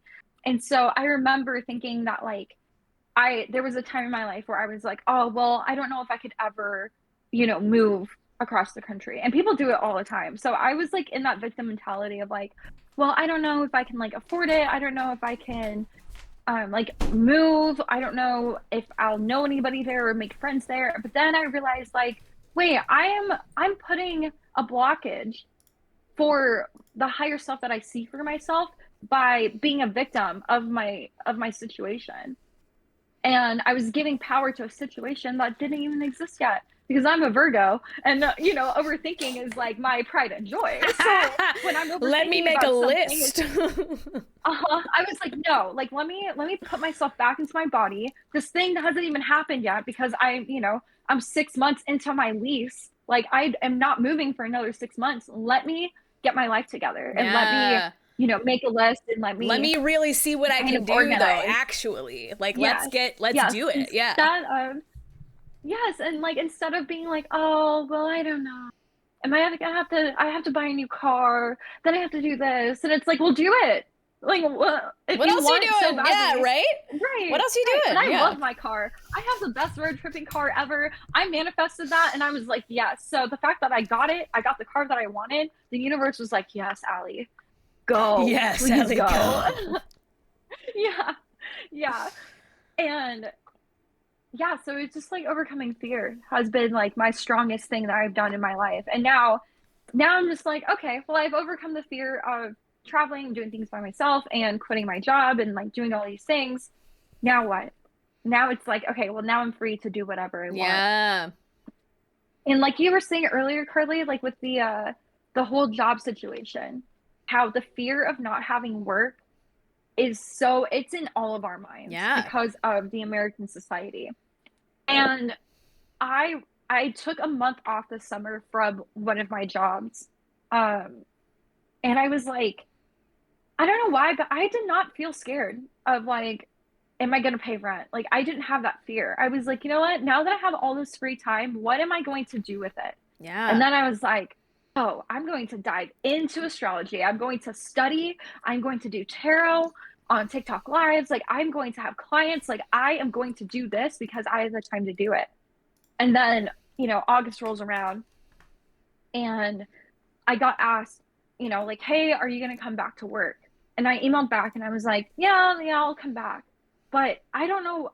Once I sent that email, I was like, actually, I don't want to. And then I started getting like anxious about it. I was like, I don't want to go back. Yeah. Like, my life is so cool right now. Like, I'm not going to let a job, distract me from the end goal. And so I felt so bad. And I like sent an email a week later and I was like, hey, actually, I'm not coming back. And I was scared and I was like, oh, I don't know. But it seems like everything is fine because I am in the frequency of my higher self and I'm just going to trust myself The because I thing trusted myself about all of July. the thing about, and this is what I'll say too. I actually, because when I got laid off, I was like, because I got laid off in February. And I was like, okay, so the old me would freak out and be like, I need to find a job immediately. But then I was like, let's just feel like, let's just feel it out. Like, let's just, because we've been training your intuition, right? And this is like peak ability to train your intuition because you're loose. There's nothing, Yep. You're not selling your time anymore. Mm-hmm. And as I was like expanding, I was like, that's right. Because even every time I got a job before this, it wasn't me job hunting every day that got me the job. It was me being in the right place at the right time. Who so-and-so was hiring. So-and-so's friend's company was hiring. It's the same thing, dude. Like, I was like, it's the same thing. You just didn't know. You couldn't see that that's how it works. And that's not saying like, oh, I can't say what the next thing is going to be. That's the difference where it's like, everybody wants to know your next, like, what's your plan? And like, that's nice of them to care. It is really nice of your friends and family to care what your plan is. And like, it's okay. Like, people get worried because they're also within the fear program, and that's, that's life.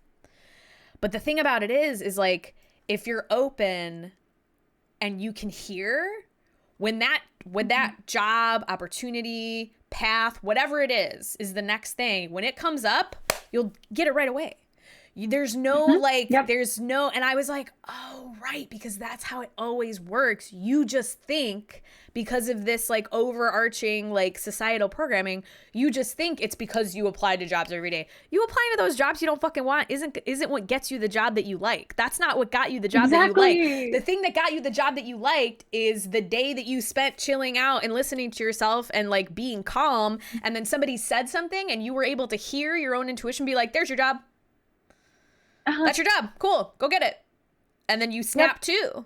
And the rest of the time is you studying what you are called to study and being like doing the things that actually interest you because like those are your gifts. And then eventually when the opportunity arises, you have all these gifts prepared. You've been preparing these gifts the whole time. So they're like, oh my God, you know how to do all this? And it's like, yeah, I spend all my spare time doing this. Cool. Here's money to do it. Great. Yeah. Awesome. Cool. Yeah. I've been preparing. It always aligns in some way. Yeah. Yeah, I've been doing this for fun, and now Yeah. I'm like, oh, okay, this is cool. And so it's like whenever you're job hunting, you have fear around that. You know, if you're applying to all these jobs, there's a fear that you will lack abundance. Yes. And Yes. the intention of finding those whatever you can grab, like the intention is chaotic and frantic and fearful. But if you just kind of sit and you're like, okay, I'm just going to do my thing, and then I'm going to vibrationally align with that higher job for myself, like that job that is going to speak to my soul, and I don't feel anxious going into work, that I know I'm not going to hate my life when I'm going into work. Yeah. And that's what you need to be doing. But the scarcity mindset, the lack of abundance, the lack of like, oh, well, I don't know. I know how this is going to work. I honestly, I'll be so real. I've been living paycheck to paycheck for the past like 3 years. And I still have done so many things because, are you okay? No. I swallowed water No. into my lungs. Oh my God. It's okay. It's nice that you care about me. Yes. Oh my gosh, of course. You're I was such a like, I'm just beautiful gonna. person.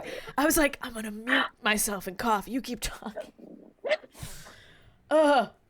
I know. I mean, I'm like, wait. Every day, I almost drown myself with that water. I swear to God. Okay.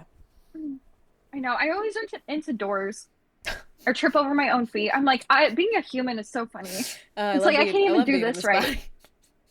I Like can't do last this night I right. was sleeping, literally, like I woke up in the middle of the night choking on air, and I'm like, huh, being a human, we are so fragile. I almost died. Like, just how now. am I not even breathing right? Like, what's happening? But I'm glad you're okay. Okay. Thank you.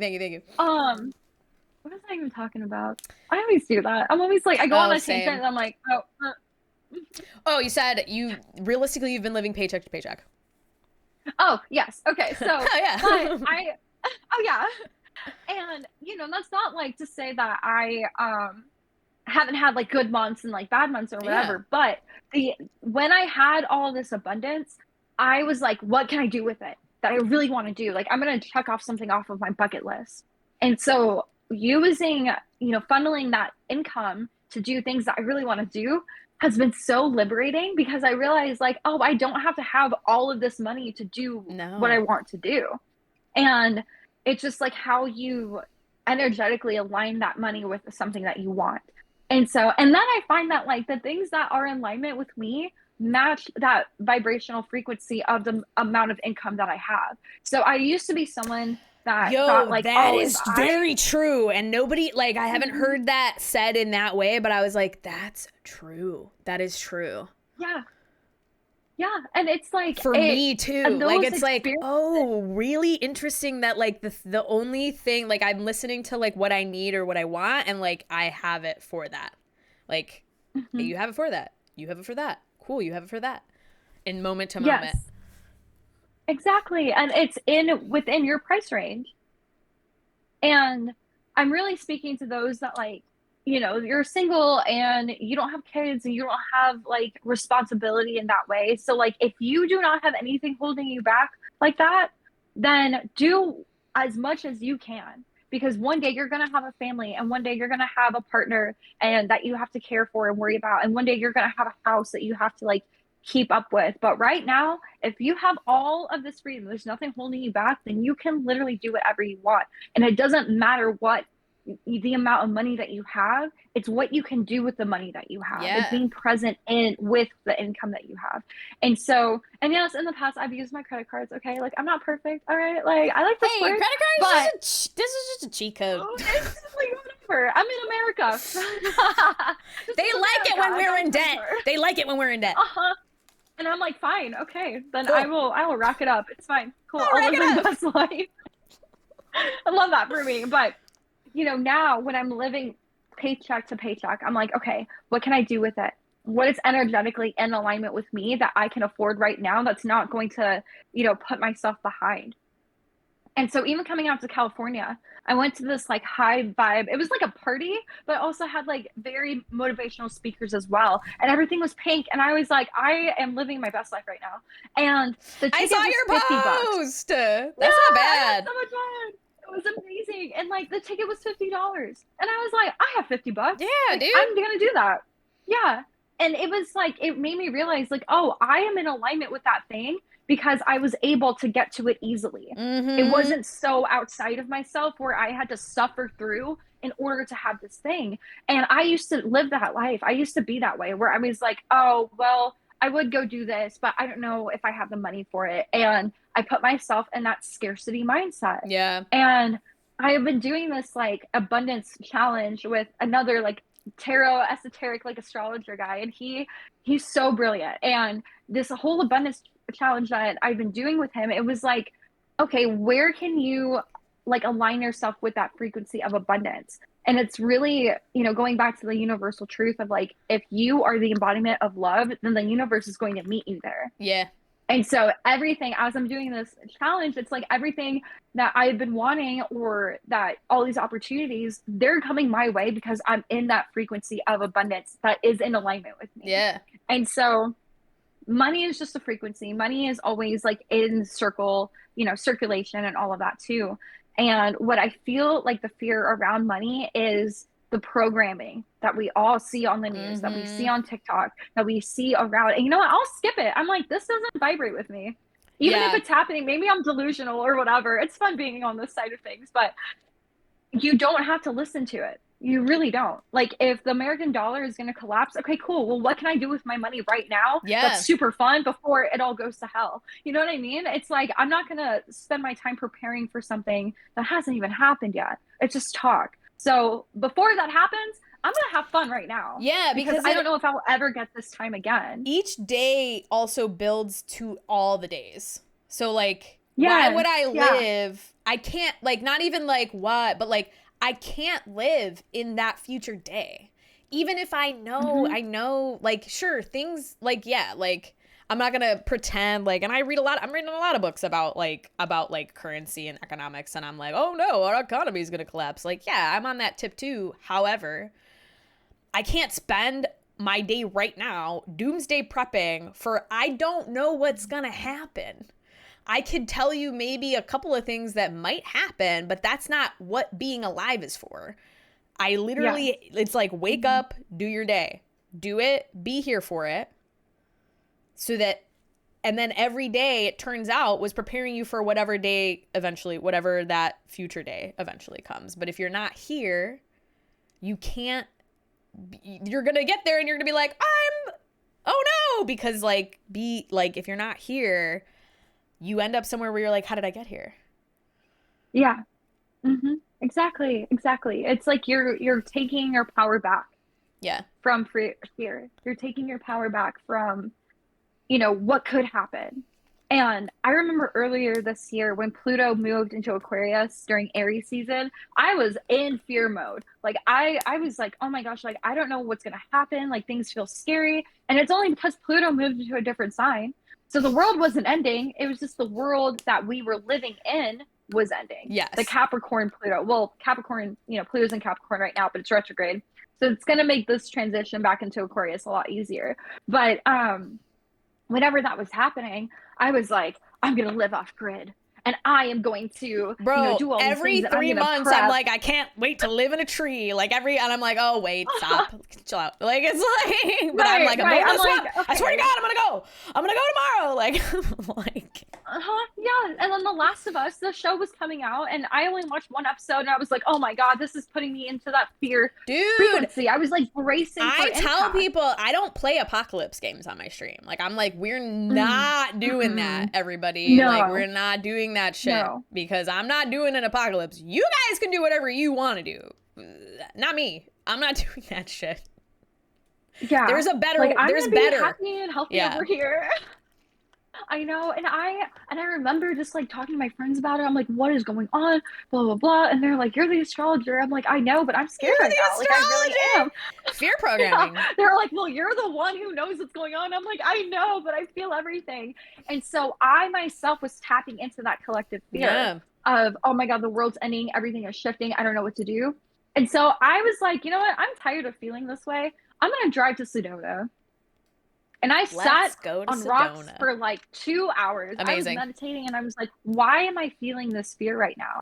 And then all these downloads came to me, and it was like, you're feeling this because it's being pumped out there. It's being pumped from like the media, and everyone is collectively feeling this. Yeah. And Aries season is always the start of something new, right? But if you don't have a lot of fire sign energy, which I only have like one fire sign placement, um, everything else is like earth and water. But Amazing. if you do not if you don't know how to handle Aries energy, then it does feel fearful. It feels like the world is on fire. Yeah. And it's so funny with the North Node in Aries right now. It seems like, okay, I can kind of navigate this energy a little bit better because I know I've already felt that in Aries Yeah. season, that I thought the world was ending and all this like crazy stuff. And so I was Oh no. through the evolution of Aries, where Aries is very like bold and courageous and all of that, but I'm going to live in that higher frequency of Aries where I'm like, I'm going to take control of my life and I'm going to be bold in the decision making and not live in that, apocalyptic Aries fear. Yeah. I'm not going to do Yes. that. And so, yeah, it was a lot of learning. And if any of my friends are watching right now and they're like, yeah, I remember when you went through that, Allie, I'm so sorry. That's Like so I was going funny. through it. I was going So through I it had to too, grab yeah. myself. I definitely was going Yeah. through it too around the same time. And it was definitely Mhm. like the large lesson, and the reason that I had you on, which I'm so glad. I was like, my brain was like, ask Allie. And I was like, would Allie do it? Would she have time? I don't know. I'll ask her. I'll ask Oh, her yeah. if she has time. And then you were like, yeah, I'm down. And I was like, nice. Nice. Thanks, universe. But it was definitely, I was like, why do I feel this like, oh, it's so overwhelming. Like it's such an overwhelming, Mhm. like, and it doesn't feel like mine. It doesn't feel like something Yes. that is personal to me. It feels like it's a bigger thing, and it's like the collective fear program. It's like the collective humanity existential fear program that's always there because we're gonna die one day. Like humans are Mhm. scared of dying. That's like what, like that's part of the human condition. But it Yeah. can be overwhelming. It can be very like hypnotizing and overwhelming because like it's a familiar feeling, but it's not. And it's like, yeah, it's like that fear of death should be your motivation to live your life. Yo, Because a word. Yes. because you only have one. And so if you're so scared of like, oh, if I do this thing, then I may die. Well, it's like at least you're doing the thing that you Yeah. wanted to. Then you And better guess get what? You're going, not going shouldn't to. you? You better Uh-huh. get going then. You don't have a lot of time. You better Yeah, get going. exactly. And so living through that fearful mindset that I was living through this year, I was like, oh, well, if everything is going, if we do embark on that timeline, which I hope to God we don't, then I'm going to live my best life every single day and make Yeah. sure that the quality of my life right now is the most beautiful, abundant life that I've ever There had. you go. Because one day, it could be all taken away. But I'm not worried about that one But I'm day. I'm not, but worried you're about not right doing it now. because like one day it's going to be taken away. You're doing it because this is what I do right now. This is what you like in the Yeah. present moment. The most that I can do is be the most alive that I can possibly be. Yes, and Yeah. it's so beautiful. And that's where true freedom comes from, where you're like, I am myself. I am here right now. I'll feel my feelings. I'll do the healing. I'll do whatever. But outside of that, I'm going to do whatever I want because I can. Because this Yeah. one life, you have all of these choices. And yeah, I hope that if you're listening, that like you make the choice today to live your life. Don't let other people, their opinions of what you're doing affect you because they're not living your life for you. It's They you living can't your life know. for you. Yeah, they can't know. Like, Mhm. and that's the thing I have to remind myself too, because I find myself, and I think when you are tapped into like collective knowledge and like you're channeling up and you're like doing the work, you can sometimes fall into the trap of thinking like you know what's best for other people just because you're like, well, I've been Mhm. doing so much work. And sometimes other people's programs trigger me, and I'm like, you should really, because I'm like, you being sad makes me uncomfortable. Let me fix that for you. Mhm. But like Yeah. they're on their, like the same way that I'm on my path, and like I couldn't tell you, it wouldn't make sense to you if I explained it like to you, but it doesn't have to make sense to you, just the same way as other people's stuff doesn't have to make sense to me, just as long as you're doing it, as Mhm. long as you're living on your path, as long as you're going the way that you're going, you're doing it. Yeah, exactly. And then it brings me back to that thing that you said, like when you first wake up, you're like, oh, I'm gonna heal everybody. Yeah. But there's so much resistance with the people that aren't ready to listen. No, And yeah, so because I fell some into that people, trap yeah. too, because you want to help people, because you have a kind heart and you see, you've suffered enough in this life where you're like, I'm done suffering, I'm done playing this game. Now I'm going to help people guide, I'm going to guide people through their own suffering and help them too. But if they're not ready to hear it, then they're not going to listen. Yeah. And so I've made it a practice where the people that want to hear me will come to me. That they like, all I have to do is just be, and then I will 100%. attract those that want to listen. Yes. Yes. And I feel like that's the trap that like healers always get into too, where it's like, I'm going to carry the weight of the world on my shoulders. Well, it's like, well, what are you doing in your own world, in yourself? Work on that. And then you're going to attract everybody that needs to be with you, or like that needs to hear you. Yeah. That's So awesome. yeah, That's awesome. just What like a things. good, just life things. What a good convo. Do you want to do the natal chart thing? Do you want to read a little Can natal I? chart? Yeah, yeah, yeah. Show up. We want to show Yes. up. I would like you to read my natal chart because you said you would, and I'm like, oh my god, so excited. But also, it would be cool for you to like exhibit your abilities, My your skills. skills, your learned skills for everyone because Skills. you have accumulated and done the work. And this is part of that abundance that you share with the world, and it would be cool for everybody to get to Yeah. experience it. So for sure, if you want to Oh, read a I'm little bit of the so chart, yeah. yes. No, I'm so happy to do this because this is like where I feel like I don't know, I just do it so naturally. You And I do like really you love like that. took a look So, at my chart and you were like, ah, ha, ha, and I was like, oh my god, I love this. well, let's dive into it. Okay, cool. Okay, so I kind of want to start with um, let's see. Oh, you got Venus and Cancer in the seventh house. So the relationships, I want to start there because I love and relationships. It's my favorite. Even though I'm single, I'm like, I love learning about love, Oh, you could love especially from during this. anywhere, yeah. And that heart chakra healing that we were talking about earlier, it's just like love is on the brain.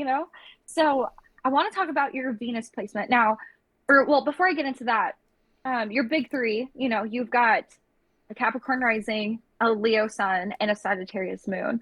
So right there, it's like you are already like structured, you have that beautiful Leo sun energy of having that like warm, radiant heart that just like exudes from you naturally. Like you don't really have to like try to be yourself because you are yourself. It doesn't matter. Like you know who you are and you have like such a passion for people and helping. And you're so creative that you can shine a light on other people's creativity just by you being a creative, warm-hearted person. Oh, you're And hitting me. You're so hitting me. You're hitting me. uh, yeah. Oh. And I love Leos too. I love Leos and Cancer Venus placements too. So I'm like, oh, this is so cute that we're like Yeah, we're having grouped a nice together time. Yeah. right now. And so going back into your Venus and Cancer, what I love about this placement is that like everybody that you meet in this lifetime, you will be somebody who is emotionally drawn to them and you care about their feelings. That you care about, whether they are comfortable or not, or whether they, have had something to eat, or you're very much like a caregiver, nurturing role. And I love that because a lot of people that you attract really need that. They need that person that will balance out their very like structured nature, or they maybe have not expressed love in a way that you express it, that you are able to kind of make them believe in love again because of that nurturing aspect that you have, and that Leo sun, like I said, you have that warm heart. So whenever people come to you in friendships, relationships, even when it comes to your family, you are somebody that they can turn to and they feel comfortable talking with you about things. And you don't ever make somebody feel bad about what they're going through. Like it seems like you are very like accepting of everybody, that you're like, yeah, you can tell me these things and I'm going to show you what the embodiment of love is, because I feel it so much every day that I've got to give it to somebody. Like I've got Yeah. to like, It's so funny that you spread the say love that. in It's that so funny way. you say that because I feel that like when I stream, it's like, we gotta get in on this, you guys, because this is like, you guys want to come hang out? Because do you want to? I got a lot of love to give. I got a lot of love to give, and I need to give it to you guys. Yes, and you do it in a way that it's like you're not expecting any of it back No. too. Like you're It's like just a hot giving tub. that. It's like a hot tub. We're all in a hot tub. We're hanging out. We're on a hot tub. Yeah, we're in the hot tub. We're in Carly's hot tub. Yeah, of it's my love. hot tub. And I love too that you have Jupiter in Cancer in the seventh house as well, because it seems like the relationships that you make in this lifetime, they expand you in a way where you're comfortable feeling your emotions, that you can talk about the things that mean a lot to you. And it also seems like you are able to go through this life where you are comfortable no matter where you are, because Cancer is very much about like the home and family and all of that. And so that Jupiter in Cancer in that seventh house, it seems like you're able to go anywhere and make relationships with anyone. That was literally like my not Saturn resonate? return assignment was like, be prepared to be home wherever you are. Like it was like you are, because that's your thing. And like I say that all the time. It's like I feel at home wherever I am because I am my home. Like I am that, and that it just like radiates out from me is like was the like thing that I learned about myself during my Saturn return. It was like, it doesn't matter where you go, man. You're home. Yeah. Yeah. You are always home within you. And that's so beautiful because like you have that, you have an opposition with Jupiter and Saturn's in your first house. So I'm sure during your Saturn return, you were like, oh, I'm growing up very fast right now, because Capricorn Saturn, Capricorn is home in Saturn, right? So your Saturn return in that first house was all about the self, all about how you can exude that self-mastery with all of the knowledge that you gained from relationships. Yes. Yeah. And now as you're moving forward, it's almost like yourself is so natural to you that you are able to create a structure around yourself, and you make sense of things in such a logical way that if something doesn't work out, thank God you have that Sagittarius moon that's like, let's just laugh about it. Yeah. But at the same time, it's like you're doing this balancing act between like having that Saturn in the first and also that Sagittarius moon being like, okay, well, like we said earlier, like not everything is a lesson, but how you react to it is the lesson. Yeah. And the fact that you have that moon in Sagittarius, it's like, yeah, you can see through things through an optimistic lens. And you've got Neptune on your ascendant, and so very dreamy vibes. It almost seems like when you're walking through life, it's like, whoa, this is a trip. Like things are happening all the time. I tell you. Yes. When you look around and you're like, oh, synchronicities are all around me and the universe is so beautiful. And like that Neptune energy. Yeah. Yes. But what I really love about Neptune on the ascendant is that you are so in tune vibrationally with like the people around you, with the company that you keep. And so going back to your Venus in Cancer, it's like you are so tapped in that you can feel what the other person's feeling. And that's so beautiful in the sense of like they really feel comfortable with you because you have fire in your chart that you're able to address it. You're able to talk about it. Like, hey, are you feeling like, are you good? And they're like, blah, blah, blah, blah. Like they're able to open up to you. But what, for yourself, you just have to make sure that you protect that intuitive energy that you have and not take on the energies of other people. That's been like a big like energy hygiene. It's like you really need to be disciplined in your energy hygiene because as you open up, you are going to be interfacing with a lot of energy and you need to know how to clear it and you need to know how to get back to home frequency, because if you're always absorbing everybody's energy and then not clearing it, you're going to be fucked up. Like you gotta ground that shit out because yeah. So that's been like, what am I feeling? So because you have an Earth Mars and your IC is in Taurus, well, it's actually conjunct. That's really cool. And that's, bringing back to the whole like home thing. In Mars, so Uranus is in Taurus right now. So that home for you is being activated by Uranus, and Uranus is like the planet of, rebellion and change. So you moving around and trying to find where you belong is very much like a theme in your life, because that Uranus has been on your Mars and your IC for the longest time. And so going back to like having that Earth Mars placement, and you have Mercury and Virgo as well, I feel like you having all of the earth signs in your chart, you should dive into crystals more. Just because Crystals. like, Okay. yeah, and I'm a That's crystal so girly, so funny. maybe I'm It's biased, so but funny though, because one of my good friends from streaming sent me like a bag of knickknacks that she got at, I don't know where exactly, maybe I don't know if it was the flea market or if it was a shop, but there, she sent me like a little bag of treasures, that were like for me. And three of there, she said it was three like polished crystals, like round, like polished crystals. And I was like, oh my God, these are crystals. And I was like, I love them.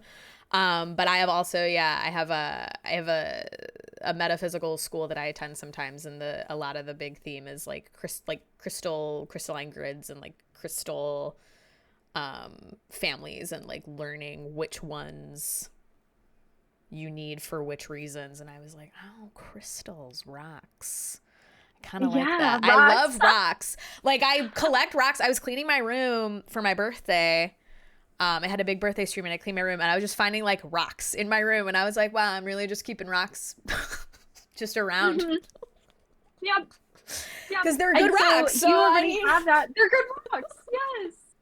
Yeah, so if you start collecting crystals, or if you start wearing crystals on your body that help you kind of act as like an energetic shield from other people's energy, that's going to help you so much. And Earth is all about that physical, tangible thing. That's why I'm mm, like decked out in crystals at all times, because I'm like, one, I want to protect my energy. I'm Scorpio, everything. So I'm like, I have to, I energetically take on a lot of people's things. And so I have to protect myself because I'm so sensitive, right?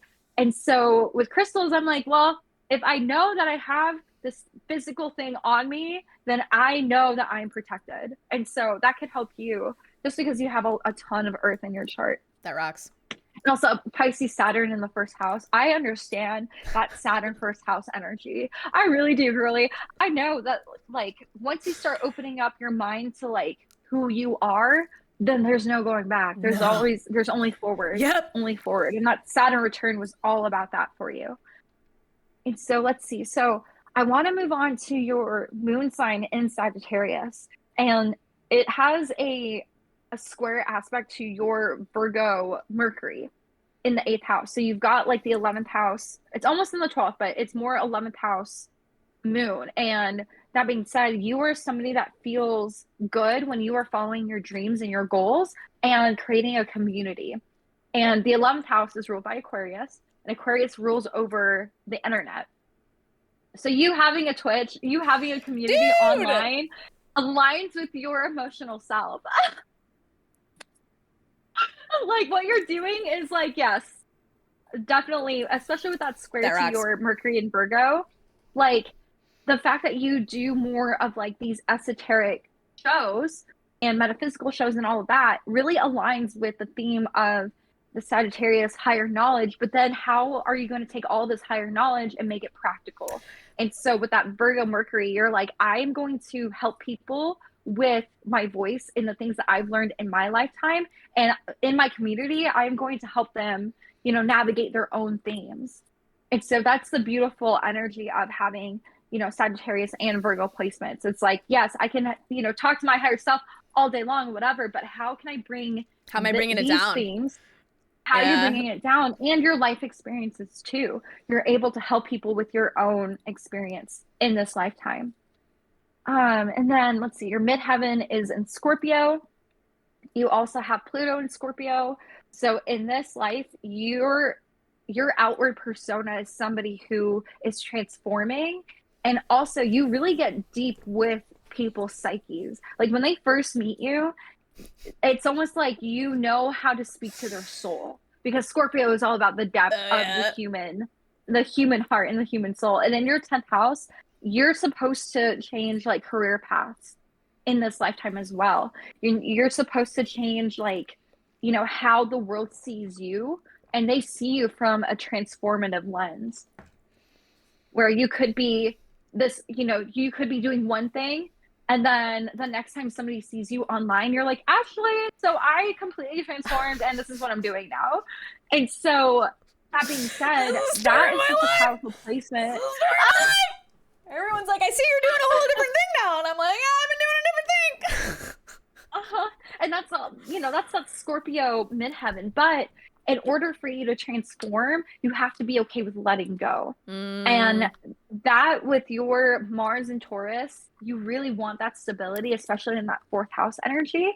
But in this lifetime, going towards your midheaven, you can find stability within your transformation. And I know that kind of sounds contradictory, No, but it's literally, you're you saying can things that literally, like, my higher self has been telling me, like, throughout this whole process. Like you can find, like, one of the themes that had occurred to me was, like, you can find a home in the liminal space. Like, that is, like, that's, like, and my higher self and my team is, like, that's why we keep, like, telling you, like, you can't keep doing, like, you can't keep trying to be the way other people tell you have to be, because you are different in that in places that usually people would not settle in, you specifically can settle there. Like, if you want to, like, if you like, accept the parts of you, like, if you accept yourself fully, like, you can settle into where you actually belong, as opposed to continually trying to force yourself into a situation where that's not where you're going to settle down. You're just going to get uprooted again if you try to settle in that way. Yeah. And that midheaven is like, yeah, we're gonna transform, we're gonna keep going, we're gonna, like, that was fun for a little bit, but now it's time to do this.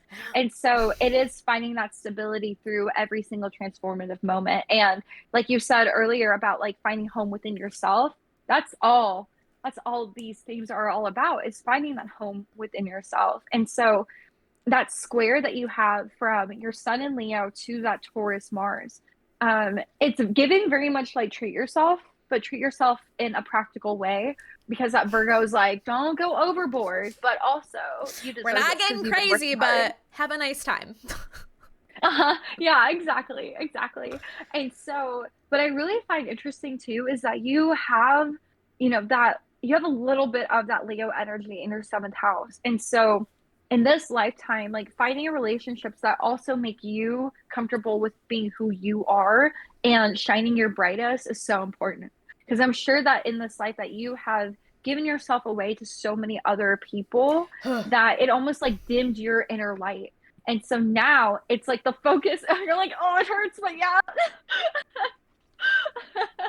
Seeing all the ways in which you give yourself away and depress yourself just to, like, be safe. And, like, that's like the lesson, right? Like, the ways that we grow up and are programmed, like, you see ways in which you have sacrificed parts of yourself in order to survive, which we all do, because that's what happens when you grow up in a human body. It's traumatic to be in a human body. But then once you learn who you are, and you learn, like, oh, I've always been okay. Like, I can always, like, be myself. Like, being myself is actually what the point is.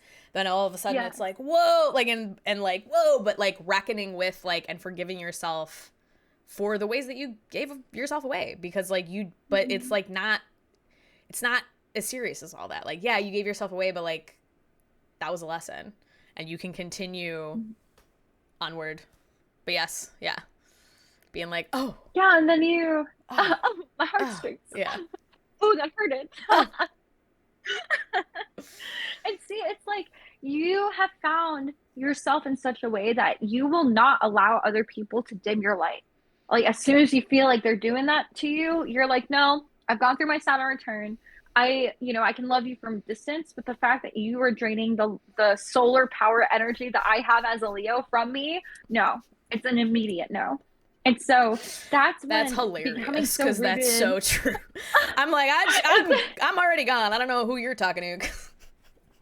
Yeah, it's not me. Yeah, it's like that TikTok trend that's like, who are you talking to right now? Yeah, who are you talking to right now? Yeah, yep. Yeah. And the more that you find yourself, the more that you're rooted in yourself, you're like, no, I know what feels good and I know what feels bad. And I've gone through the bad already, that I'm not going to allow myself to feel bad anymore. That I'm going to only feel good. Yeah. Because that's the quality of life that you want to have for yourself, where you're not going to allow people to make you feel bad for, being you. No. And if they can't handle the heat, get out of the kitchen. You know what I mean? Like that. You Like, said it. be a Leo. You said it. Hey, I'm Be doing that my fire job. I don't know sign. what you're all doing, but I'm doing my job, okay? I'm a Leo. I can act like Yeah, this. exactly. Exactly. And if you don't like it, I'm sorry.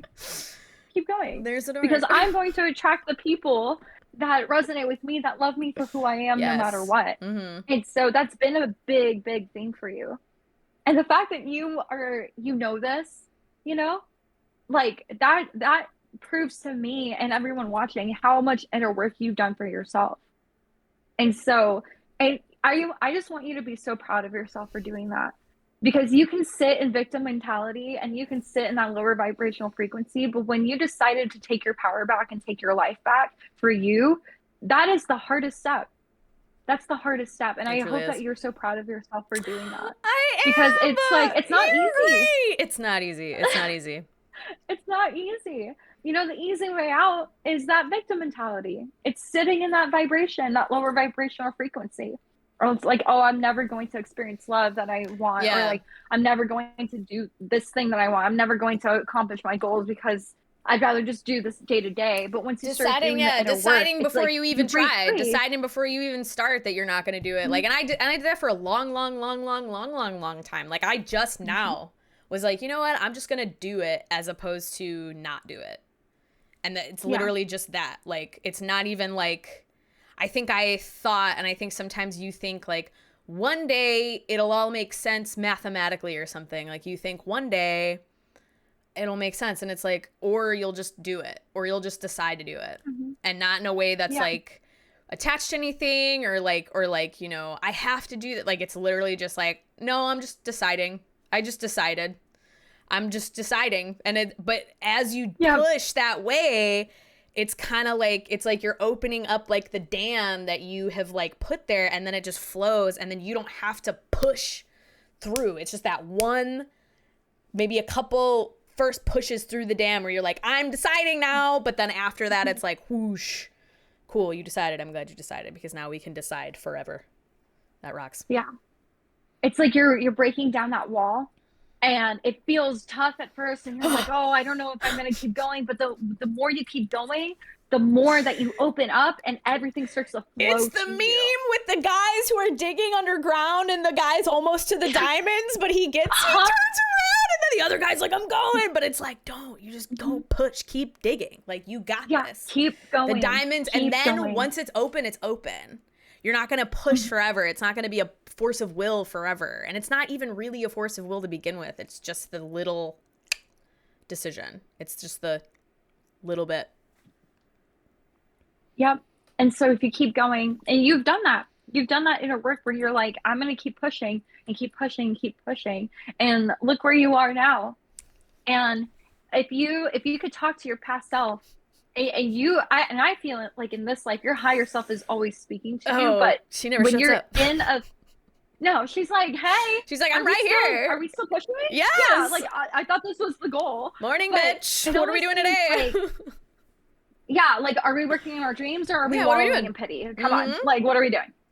Feel your feelings, but it's time to Keep it you moving. know, Yeah. do the thing. And so I feel like in this place where you are at right now, if you could tell your past self anything, it's the things that you're going through right now. And so I don't know about you, but I always like to think about like, you know, if I am in my apartment in Dallas and I'm dreaming of this life of like, oh, I want to be an astrologer. I want to move around. I want to explore the world. 3 years later, I'm doing that. So it's like That's I wild. always like to think of myself being in that apartment in Dallas while 2020 was going on and I didn't know which way was up. And I was like, okay, well, I think I have a new dream now. I think I have a new goal that I want to accomplish. I always think back to like, what if I did not make that decision to get up and move? What if I didn't make that decision Yeah. to do the things I'm doing right now? Then I would not be here. And so I'm so grateful that I kept pushing.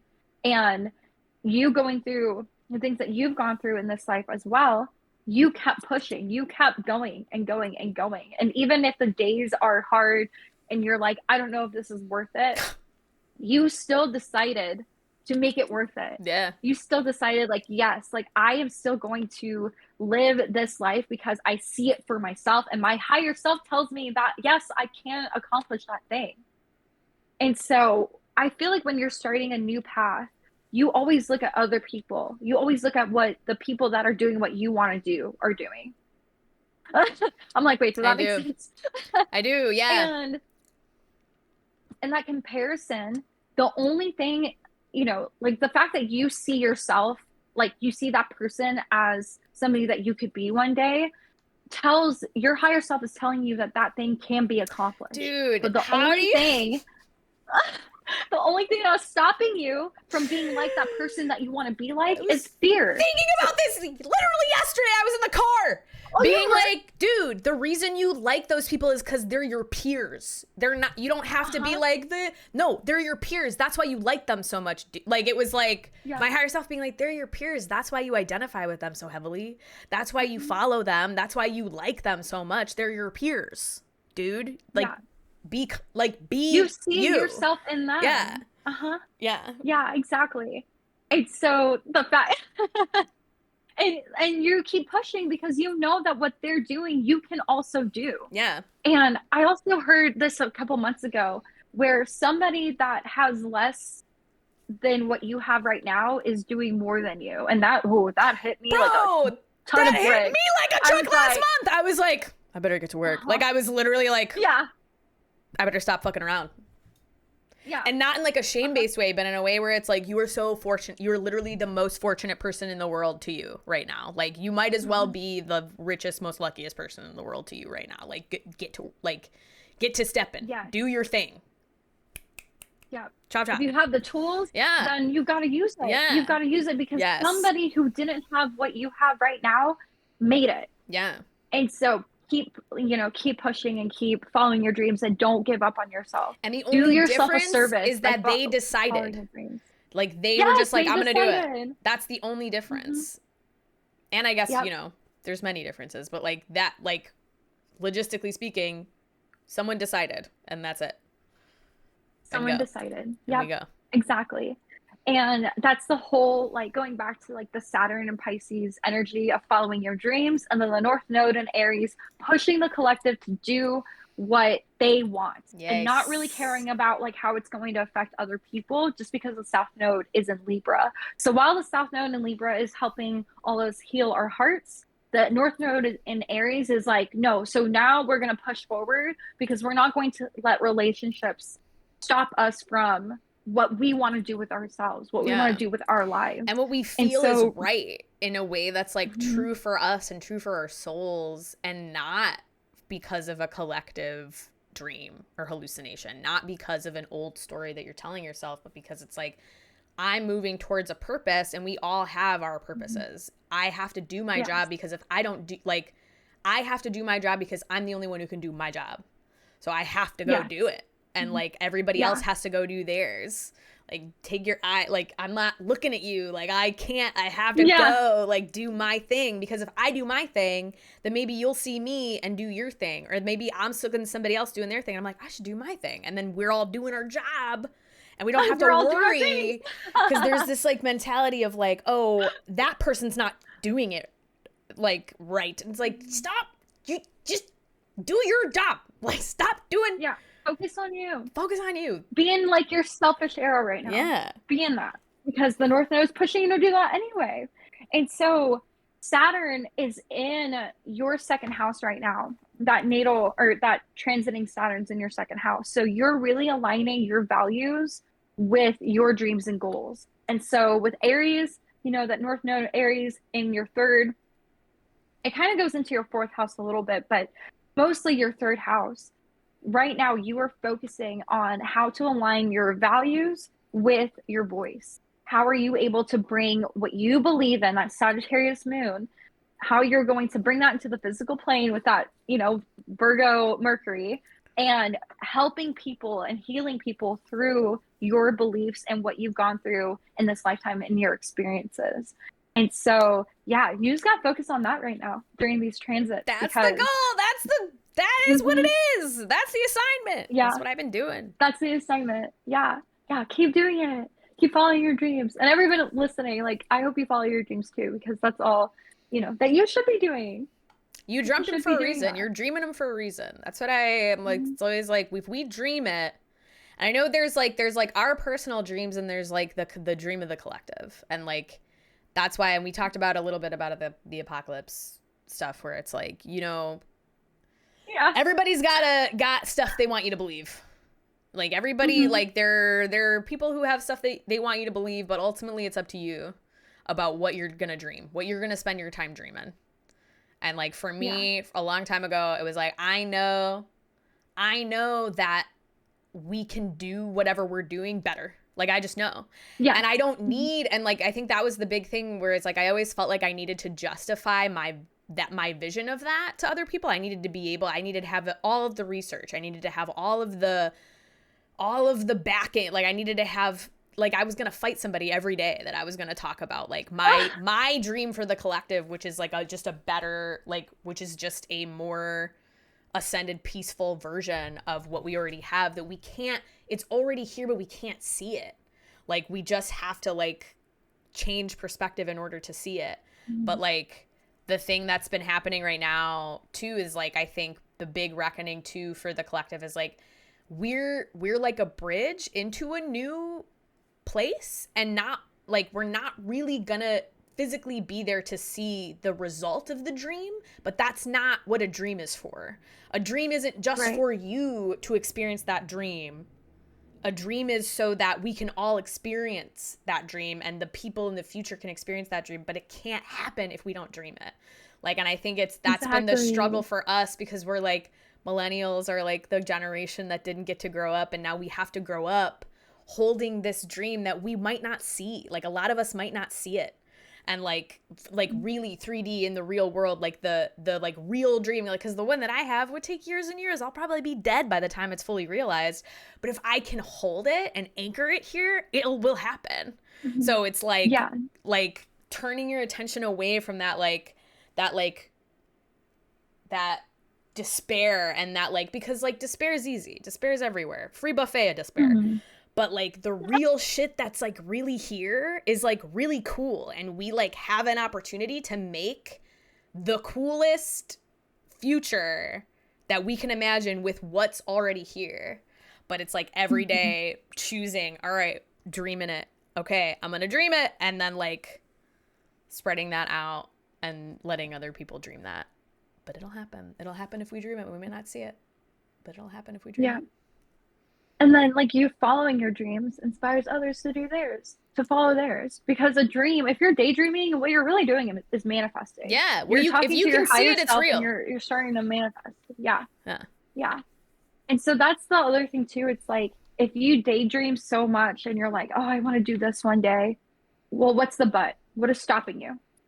Is it fear? That's Is it opinions true. of other people? Hmm. What is it?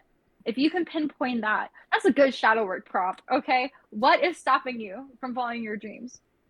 If you take money outside of the equation, what is it? And are they What's really what's your the root of it? dreams? Or are your dream like what are Hmm. your actual dreams, and like could you really actually follow your real dreams as opposed to other people's dreams that they had for you or whatever? Like maybe your real Exactly. dream is something you're already doing and you're like just thinking that like, "Oh, my dream is somewhere else," but like, "Oh shit. I just woke up in my own dream and I'm here." Like, and I Hmm. can do it. Like Hmm. that for me personally recently, that's been true. Is like I thought, oh, I should be somewhere else. And then all of a sudden I was like, wait a minute, I'm in it right now.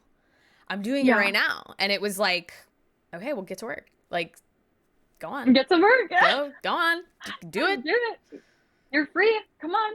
What are You're you gonna do with all free. that You're free. time? Come on. You're free. Yeah. You're loose. Hmm. And you know what's so funny about freedom is like if you've never really experienced true freedom before, it could feel like you were just floating, that you're just like, I don't know what to grab onto Mm, because I'm so used to grabbing onto things that did not resonate with me. that was the And first so, 2.5 months of my unemployment. I was like, oh my God, there's and so much space here. What's happening? then what'd you do instead? What You did I started do following your instead? dreams, right? Oh no, yeah. And then Hmm. I was just like, well, I better Hmm. live a life then. Cause and then once you're like you're falling and you're falling and you're falling, but like you're falling and you realize you're kind of flying and you're like, oh. This is what that feels like. Because if you can, and then with the fear, if you can like go push that filter away. It's like, I'm not looking at it through that lens. I'm looking at it through the lens of like the most grounded reality that I can. It's like, oh, like I'm okay. Oh, I'm really okay. Yeah. Oh, cool. And then you can actually use everything at your disposal.